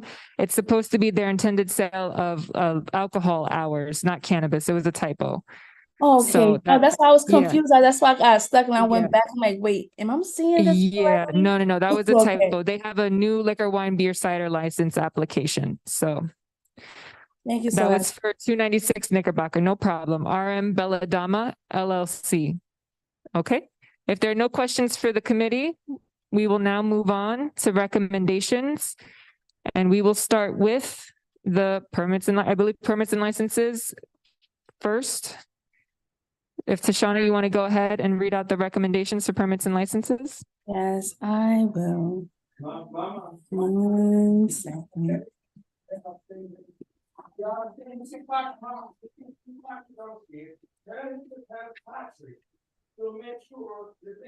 Okay, so we have recommendation motion from Eric Kopp, motion to a blanket vote in approval of all the SLA establishments within the hours listed above, and with stipulated hours of Monday through Thursday until 12 a.m., Friday through Saturday until 2 a.m., and Sunday until 12 a.m. for the establishments. Cats on the Prowl LLC, 785 Hart Street. We also have Duce X Incorporated, 266 Irvin Avenue, and RM Bella Dama, 296 Knickerbocker Avenue. Then Issa Abney second. There was no abstentions, none opposed, and the motion carried. And then we had a second motion from Issa Abney, motion to vote in favor of the establishment Jungle World LLC, 25 Wyckoff Avenue, adult use retail dispensary, present today with the information as stated. Edward Kopp second, Barbara Jackson and Christine Malden abstain, and the motion carried. Yeah. Okay, thank you, Tashana. We're going to separate this, if that's okay with the board, for SLA. So as Tashana mentioned, there was a motion to blanket vote approval for all of the SLA establishments with the hours, just to reiterate the hours that the committee is now stipulating: Monday to Thursday until midnight, Friday to Saturday until 2 a.m., and Sunday until 12 a.m. That's for all of the liquor license applicants. So if they fall within it, that's fine. If they don't fall within it, they would have to, the committee is recommending that they fall within those hours. Is there a motion on this recommendation from the committee? Motion. Okay, so, I already heard, so I heard a motion from Edward Kopp, and then I heard a second from Mr. Ceballos. All in favor? Aye. Any Aye. opposed, any abstentions? Okay, just give me one moment. Yep. So this wasn't, so the motion was to blanket vote the approval, but then they approved all of them in the committee together. So this isn't the motion for the blanket, this is the motion for the actual recommendation. So with those stipulated hours of all, so that's combined, both the blanket and the stipulated hours. Just want to make sure everybody knows. Okay. Okay, so I have one opposed and I have so far one abstention. Any other abstentions? Okay, hold on one moment. J. Bennett. Any other abstentions? Say your name. Thank you. I have 3 abstentions. Any others? All right, I'm just going to read this out to make sure I have everyone. Stephanie Anderson opposed. Alvina Davis, Joanna Bennett, and Raul Rubio abstained. Am I missing anyone?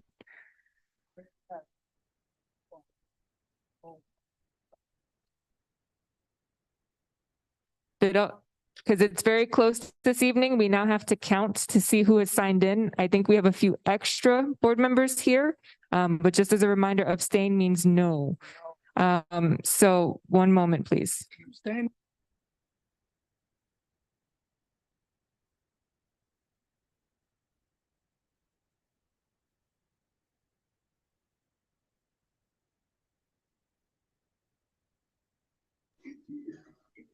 Have all board members that are here in person signed in? Please sign if you haven't signed in, so that way I can count you. Thank you. Thank you so much for being here.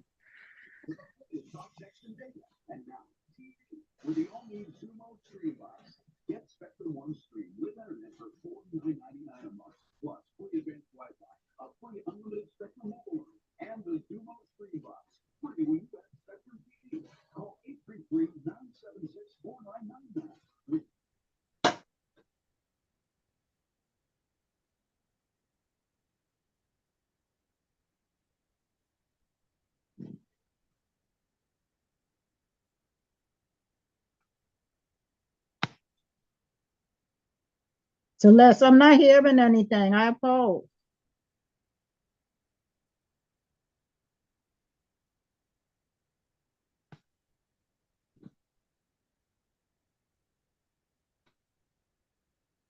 So we have 25 board members still present. And we have 1 opposed and 3 abstained. That's 4. So yeah, Barbara just didn't hear anything. We were counting Barbara. We wanted to make sure that we had the majority. So. Well, did you hear me say opposed? Oh, no, I did not have you down. Thank you. Yeah, there might. So I have 2 opposed and I have 3 abstentions. That's 4, With Celeste. I've had my hand up. Okay, well, you gotta say Abstain. something, Z. Yeah, I'm looking at the papers. Thank you. So yeah, please let me know, verbalize whether you're on Zoom or in person, whether or not are you opposed or abstain, Zuma? I'm abstaining. Okay, so that's 1, 2, 3, 4, abstain, 2 opposed. That's 5. There's still a majority. So motion carried. Thank you, everyone. And thank you for those that helped us achieve quorum. All right, we will move on now to the second recommendation from the committee, which was in reference to the cannabis retail applicants. My understanding was that the motion that was made was to vote in favor of the establishments with the information, so the hours that were stated within their applications above. However, the motion did not carry because 2 people were in favor and 2 people abstained. So that motion now comes to the full board. Is there a motion for the committee's recommendation to approve the cannabis retail dispensaries with the hours that were established by the committee in the meeting?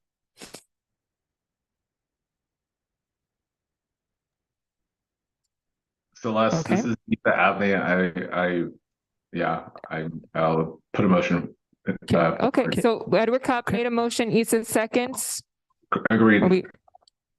Is that correct, Issa? You second? That works. That works. Okay, that works. All in favor? Any opposed? Any abstentions? I just want a point of clarification if possible. In the attended hours, it would be 10 hours. Is that correct? Mr. Edwards?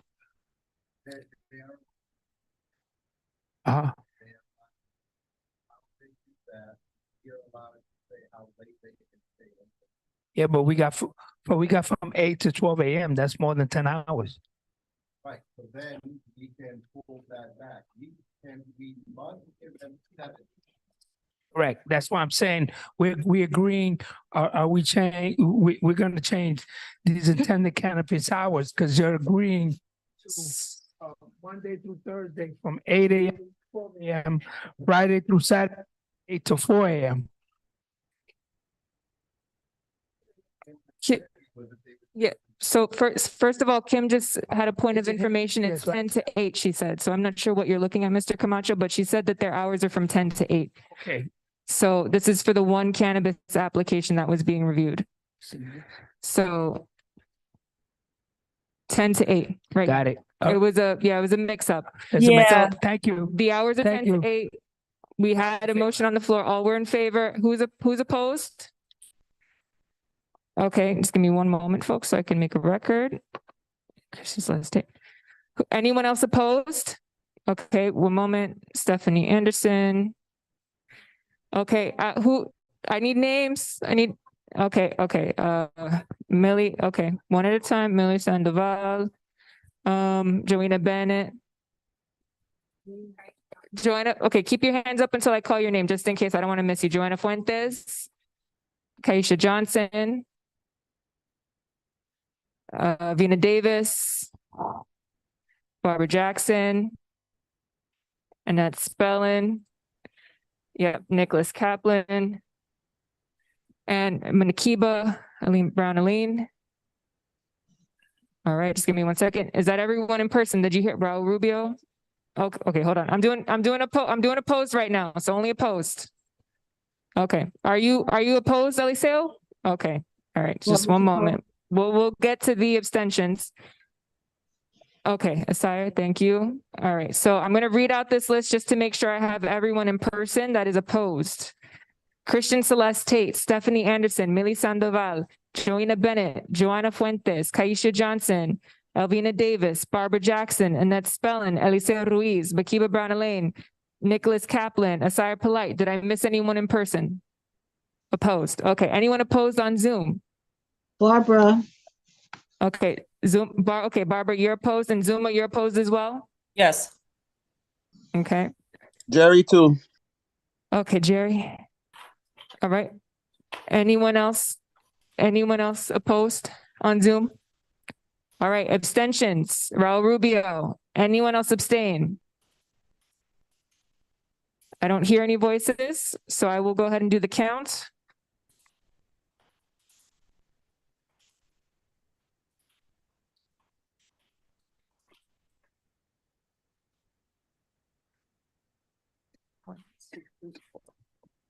One, two, three, 4, 5, 6, 7, 10, 11, 12, 13, 14, 15, 16, 17. That's 17 no, which means, oh, we're doing math tonight. 1 second. Yeah. Yeah, it doesn't. Yeah, that's it. Yeah, so motion does not carry. Thank you, everyone.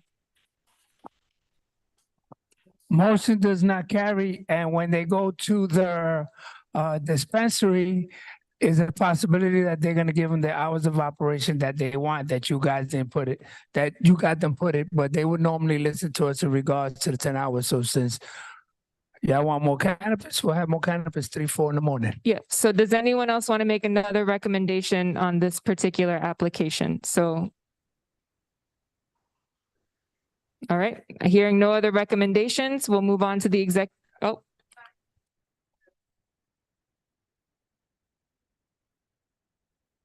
is more of a question for clarification. Is this the same situation as in other traditional, like a bar? And if, we ask them to close at midnight and they, basically, if we vote this down, does it up our opportunity to work with them to shut down their hours, because we learned this the hard way. I just want to say we learned this the hard way with bars, that if we vote stuff down, they don't have to work with us anymore. So obviously people vote your conscience, you do what's right 100%, but I just wanted that as a point of clarification. If I can make a suggestion, just noting, and this has nothing to do with this particular business, but as folks know, there have been a lot of concerns about the saturation on that particular area in Wyckoff off the Jefferson L stop. So, you know, if that's the position that the committee is taking, then that's something that should be articulated to the Office of Cannabis Management. If it is out of concern over the abundance of activities, nighttime activities, and you do not want something else to contribute to that, I think it should be a point that's made instead of no points being made, and an applicant basically just being allowed to do whatever they want. So I'm just suggesting that to the board for consideration. Again, this is the time to make any recommendations. So it could still be a recommendation for no, but you could say why. So that way the Office of Cannabis Management will know why. Yeah, why did we abstain when he wanted 4 in the morning and we gave him time to 12 after 12? Why would people abstain and say no to the only 10 hours? I'm a little confused. Maybe somebody can, I need to know why is it that you guys abstain is a no vote?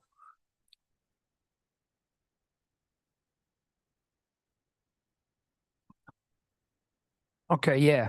What happens is this. Let's say, for instance, I'm gonna apply for a cannabis license. I only can open that store for 10 hours. Am I right? Okay, go ahead.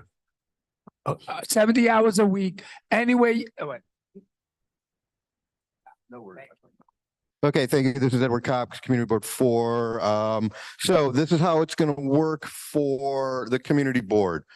Our power is to say yes or no to a location. That is it. That's all we look at. Now, what we need to do when we will look at these locations is it actually a good fit?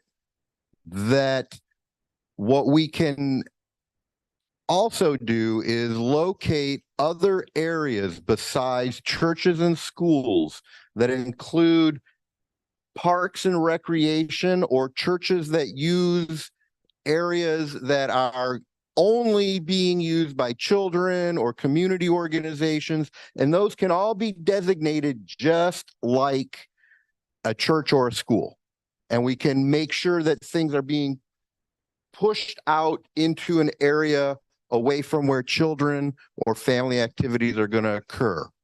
Every licensee is guaranteed by the state 70 hours of operation.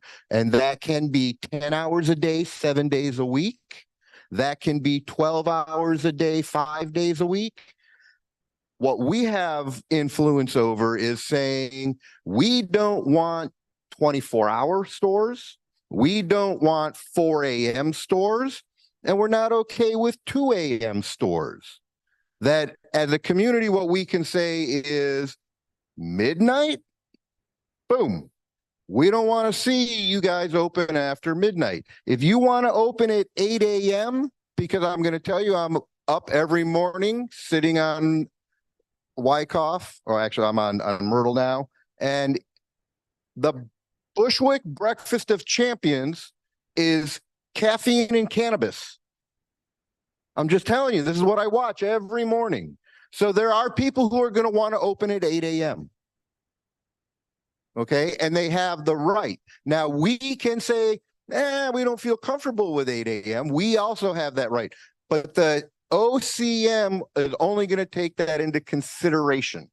If the OCM looks at the spot and says, no, 8 a.m. is fine, then we have to start building our relationship with the entrepreneurs and work with them in another way to find a way to get them to understand we want you as part of our community, but you have to be part of the community, not just someone who's making money off of us.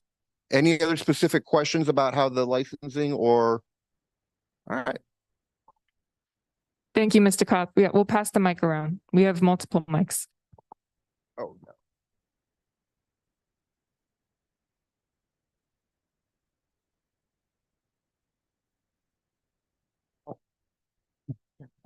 Joanna Bennett speaking. I appreciate their clarification. So my objection is that location is right next to Maria Hernandez Park. So a great, thank you. So that's where we have the right to say, no, we're not happy with this, where this is. It's too close to a park. And then if it happens, because this was when I went to the OCM meeting online, I specifically asked about this kind of thing. That who's going to guarantee to us that the OCM is going to actually look at the map correctly and place things? Because it's not just something obvious like a big green space on a map like a park. There have to be 200 feet away from a house of your We know that this is, but this should have been debated at committee. Yeah. That's why committee is there for. So we're debating something here when the committee's got to meet. Anyone can go to anyone's committee that's interested in anything. You're not only in your committee. So if you know something's going to impact you or your area, you're going, we're having a dialogue that should be done in committee where all we do here is make recommendations. We can't keep beating a dead horse. My question is, you want a yes or no, or with specs, or yes, you don't want it, or what you want to do? You want to vote on it again, do a recount, or someone wants to make another recommendation, or you want to leave it as is? Are there any more specific questions for me? Go ahead. Okay. All right. So if we're leaving it as is with no vote, then these folks will be able to do whatever they would like to do. Again, this is the last chance. If anyone would like to make a recommendation for a no. I would like to make a recommendation to reconsider the vote now that we understand the specifics about how the hours are designated, so that people may have an opportunity to make an informed vote.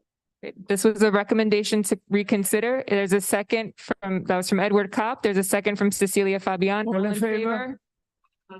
Any abstain, any opposed? Okay, now we're gonna go through a vote again. Yep, wait, hold on. There was one abstention. So this was just to reconsider. So any other abstentions? Okay. I only have one abstention. So motion carries. Recommendation to reconsider. Did you have something, Stephanie? Do you want me to? You're opposed to the recommendation to reconsider? Oh, no. Oh, okay. That was what, that was what that was. So I only have one abstention. Recommendation to reconsider?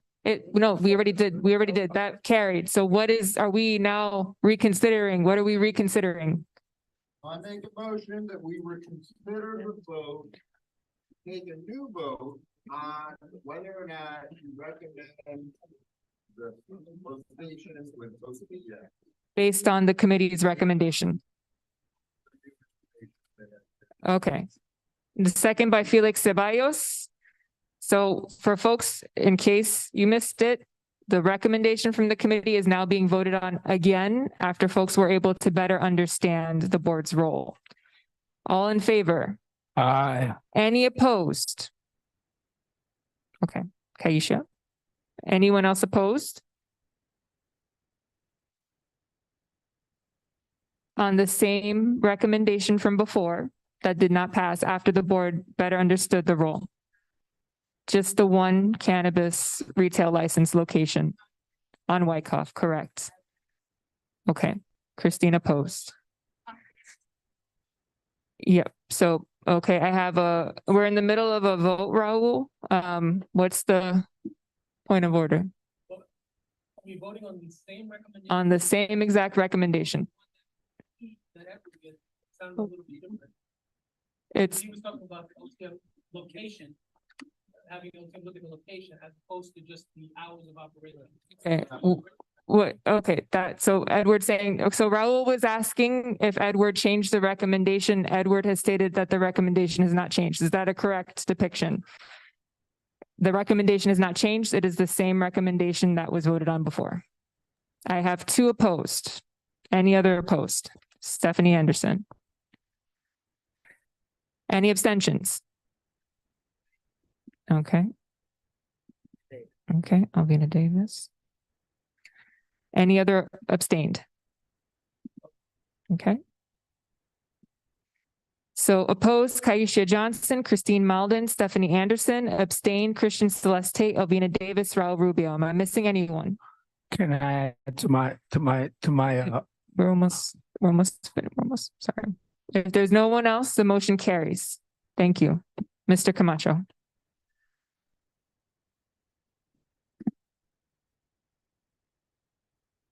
I just wanted to see if it's possible, which I don't think it could be, not by a school, not by the Maria Hernandez Park.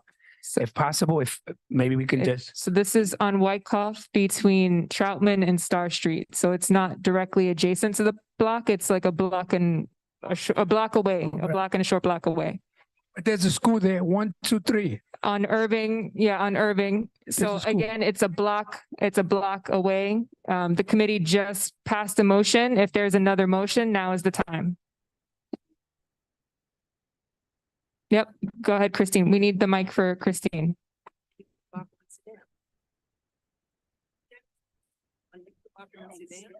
Hi, everybody. Christine Malden here. I was just going to make the reflection that that is the area that we've been talking about for the saturation for the liquor licenses and all the nightlife activity well into the morning hours. So on that basis, I would suggest that we not include any cannabis there on that corridor, but on Wyckoff between Flushing and, I don't know, down to DeKalb. There are also two schools there as well, not within 200 feet, I don't think, but very close. So that's something for the committee to vote on during the next meeting. Yeah. So this recommendation is not passed. We have 2 others. I know folks have to leave, so I want to make sure we can keep recommendations moving. There's a recommendation from the executive board to change to quarterly or as needed meetings. Is there a motion from the board? Say your name. Caitlin Penner made a motion. Second by who? Say name. Alvina Davis beat you to it, Tashana. All in favor? Aye. Any opposed? Any abstentions? None to that. So moved. Very excited, executive board. All right. And then there was also a I'm sorry. That's next. So the executive board also recommended a letter be sent to HPD. I didn't go into too much detail during my report. Mr. Camacho didn't speak on it earlier. However, during the homeowner resource fair, there were 2 agencies that we were informed prior to the event that weren't there, both DEP called out sick. We were not informed. They did tell us the day of that sanitation wouldn't be there. And then the Center for New York City Neighborhoods was a no-show. People took the time to come out, to be there, to be present. HPD did not communicate in advance. They did not provide updates to flyers in a timely fashion. Every single flyer update that was made had to be made by myself in-house. They did not provide a Spanish translation when it was requested. They said we never requested a Spanish translation, which I don't know how that makes any sense, because if they know Bushwick, they know we need both English and Spanish. So that being said, the intentionality of improving our relationship with HPD did not come to pass. The executive board felt that it was important to make sure that the commissioner is aware of this and that we can find a way to better collaborate in the future. So they wanted that to take place in the form of a letter and have the board vote on that letter being sent to the commissioner. Is there a motion for this letter to be sent to the commissioner? Anne, I see Anne raising her hand. Sire Paulette seconds. All in favor? Aye. Any opposed? Any abstained? So moved. Thank you, everyone. I believe that concludes, none for that this evening. Yeah, I believe that concludes our recommendations for this evening. Going once, going twice, hearing none. What, we have anything? Okay, but I heard something. All right, we will move on now. I'm trying, everybody. I want to make sure everyone's heard. All right, so we're moving on to old business. Any old business? Going once, going twice. Hearing none. New business. Going once, going twice. Any new business? None. Announcements, 1.5 minutes, unless you've received information that you have extended time. And then folks that are here in person, please line up. Folks on Zoom, please raise your hand. Announcements. You will be timed. We see no one. No one has it. Okay. Please line up. Please line up in front. Don't be late. We're going to move fast. In the middle in person, we'll pass you a mic. And then if you're on Zoom, go ahead on Zoom. Who is that? Barbara Smith. Go ahead, Barbara. Good evening, everyone. Can you hear me? Yes, we can. Good evening, everyone. This is Barbara Smith. I'm also the president of the 83rd Precinct Community Council. And this year, the Precinct Council is having a fundraiser. We haven't had one since 2018. We pick people in the community, different organizations. We my council picked two of our community board 4 members, which is Ms. Barbara Jackson and Miss Ann Guiney. Yeah. It's going to be 2 of our honorees. Okay, that day. So all come out and support them. I think the flyers is there. Officer Gomez was talking about it. Yes, yeah. Do you have them? Yes, we have them, Barbara. Thank you. Open to the public, come out, enjoy yourself, support our board members. I have 7 other people, but you can see who the other honorees are on the flyer. We don't charge, we just ask for donations. We put envelopes on all the tables, and that's how you donate. And like our officer said, the money we collect, we have a toy giveaway after we shop a toy. Thank you, guys. Everybody have a happy Thanksgiving. Thanks, Barbara. All right, in person, go ahead. Okay. This is on. Okay. Hi, everyone. Lacey Talbert, Brooklyn Borough President's Office. Important and exciting information for community boards. The application is available as of today on our website, brooklynbp.nyc.gov. It is going to be up until February 19th. If your term is expiring and you need to reapply, you should receive a message from our office. You have a lot of time to do it. You can get started now, something fun to do over the holidays. It should take about 45 minutes to complete. And if you don't reapply within that window, you will not be reappointed. So please make sure that you take the time to do it if you want to stay on the board. Last year we looked at attendance. Well, we didn't even have to because they already took care of that for us, but it is something that we look at when we're doing the reappointments. So just, to underscore some of the things they said before. One of the really quick thing is tomorrow there's a training with the Landmarks Preservation Commission. If you want to learn more about reviewing applications, it is on Zoom, and I'm sure Celeste has sent you the info. That's all from me. Thank you. Hello, I just have 3 announcements. Narcan training for East New York on Saturday, 18th, 11 a.m. at Community Board 5. We're doing a turkey giveaway, first come, first serve. You have to RSVP, Mr. Ruiz. It is on Sunday at 10 a.m. at our office. And then we have 2 tree lighting events in Bushwick. One will be in partnership with a lot of other elected officials who represent Bushwick. Knickerbocker will be December 4th and Irving Square Park will be December 2nd. More information to come. And I have some flyers out there in the front as well. Thank you. Hey everyone, so just want to say thank you to everybody who joined our Halloween event. We did give out 300 candy bags to the community. On December 4th at 6 p.m. we will be having the tree lighting event at Knickerbocker Plaza. We will have a parade going to Maria Hernandez Park. For participatory budget, we're just asking community members to join us to be a budget delegate. If you do want to be a member, please reach out to our office. Our office is aware of the robberies increasing in the border of Ridgewood and Bushwick. We have asked the 104 and the 83rd for a meeting with and Councilmember Nurse's office. So when we have any updates, we will let you know. Our office does lead the North Brooklyn Housing Task Force. We're reminding tenants that if you're experiencing any harassment or need any repairs or do not have heat, please contact our office and we will work with the task force.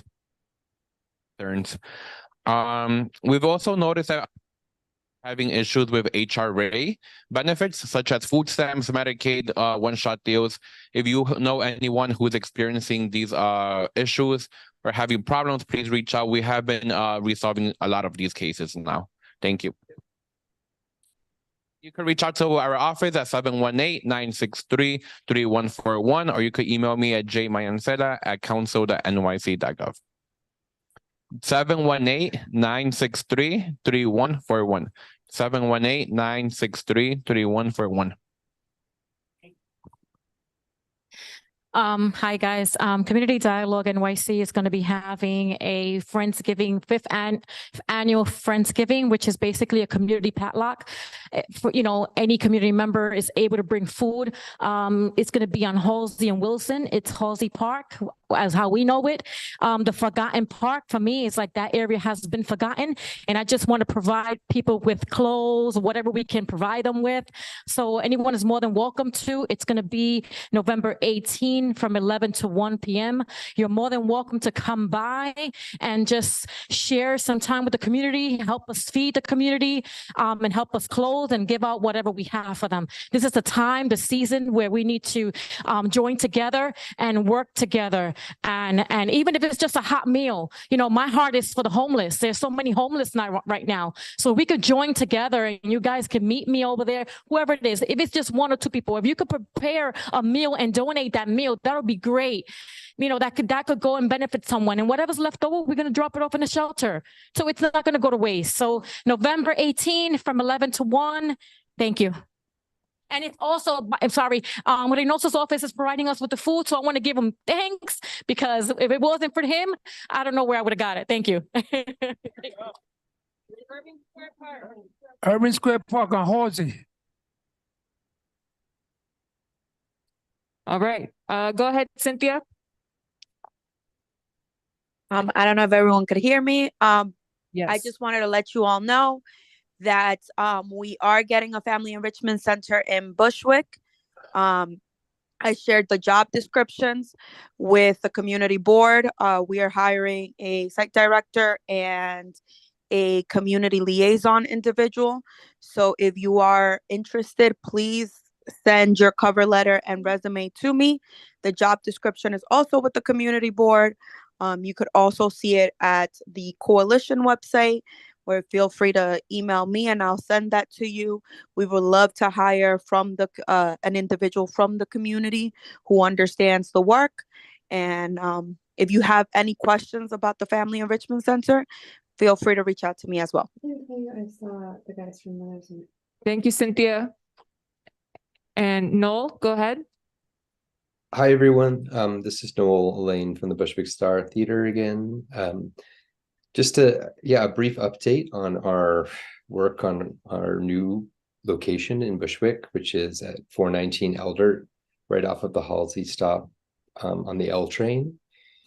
We are really we're in construction now and are looking to complete construction in April, and hopefully, it won't take too long for us to get our permits to get our TCO, and hoping to open that space or get into that space in May or early June at the latest. So we're very excited to finally be able to have a location in Bushwick again. In the meantime, we are producing work at other theaters around the city and continuing our programs in Bushwick and Ridgewood. We have Big Green Theater after school program, which is at PS 106 right now. And the kids' performance will be in December. And in the spring, we'll be working with PS 75 once again, which we're very happy to be there for, I think, the 7th year now. We also have our Creating Performance workshop happening right now at El Puente Bushwick, the Bushwick Center on Central, and we have our ongoing spring program at Round Table Senior Center, which is wonderful, and we're excited to welcome the seniors into our new theater when we finally open, to show some of the work that they have created.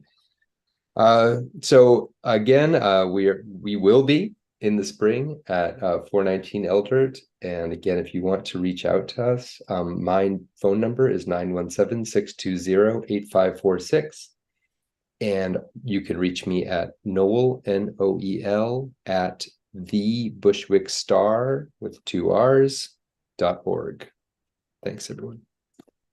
Thanks, Noel. I don't see anyone else in person. I see no other hands on Zoom. That concludes announcements for this evening. And we have our favorite part, second roll call. Our second favorite part. All right, be ready, board members. Shoshana Wade. Here. Jerry Valentine. Present, good night. Ben Tucker. James Stewart. Annette Here, Spellin. here. Got you, here. James. Good night. Got you, James. Annette Spellin had to be excused. Dustin Somborn. Maria Soler. Barbara Smith. Present. Milagro Sandoval, Eliseo Ruiz, Raul Rubio, Asir Polite, Caitlin Penner, Levi Ornstein Wolf, Zuma Navoa, Present. Good night, everyone. Happy Thanksgiving. Mary McClellan, Raman Mama, Christine Malden, Edward Cobb, Nicholas Kaplan, Luisa Jose. One mic, folks, please. I want to get us out the building. Kaisha Johnson, Barbara Jackson. Kaisha, please sign in. Tanisha Honeygan.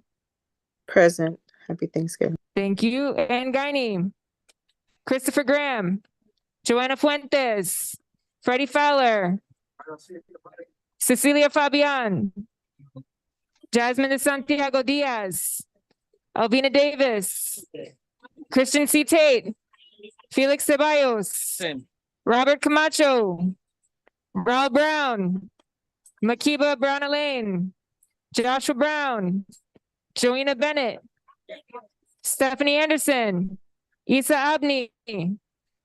Present. Gotcha, Isa. Motion to adjourn.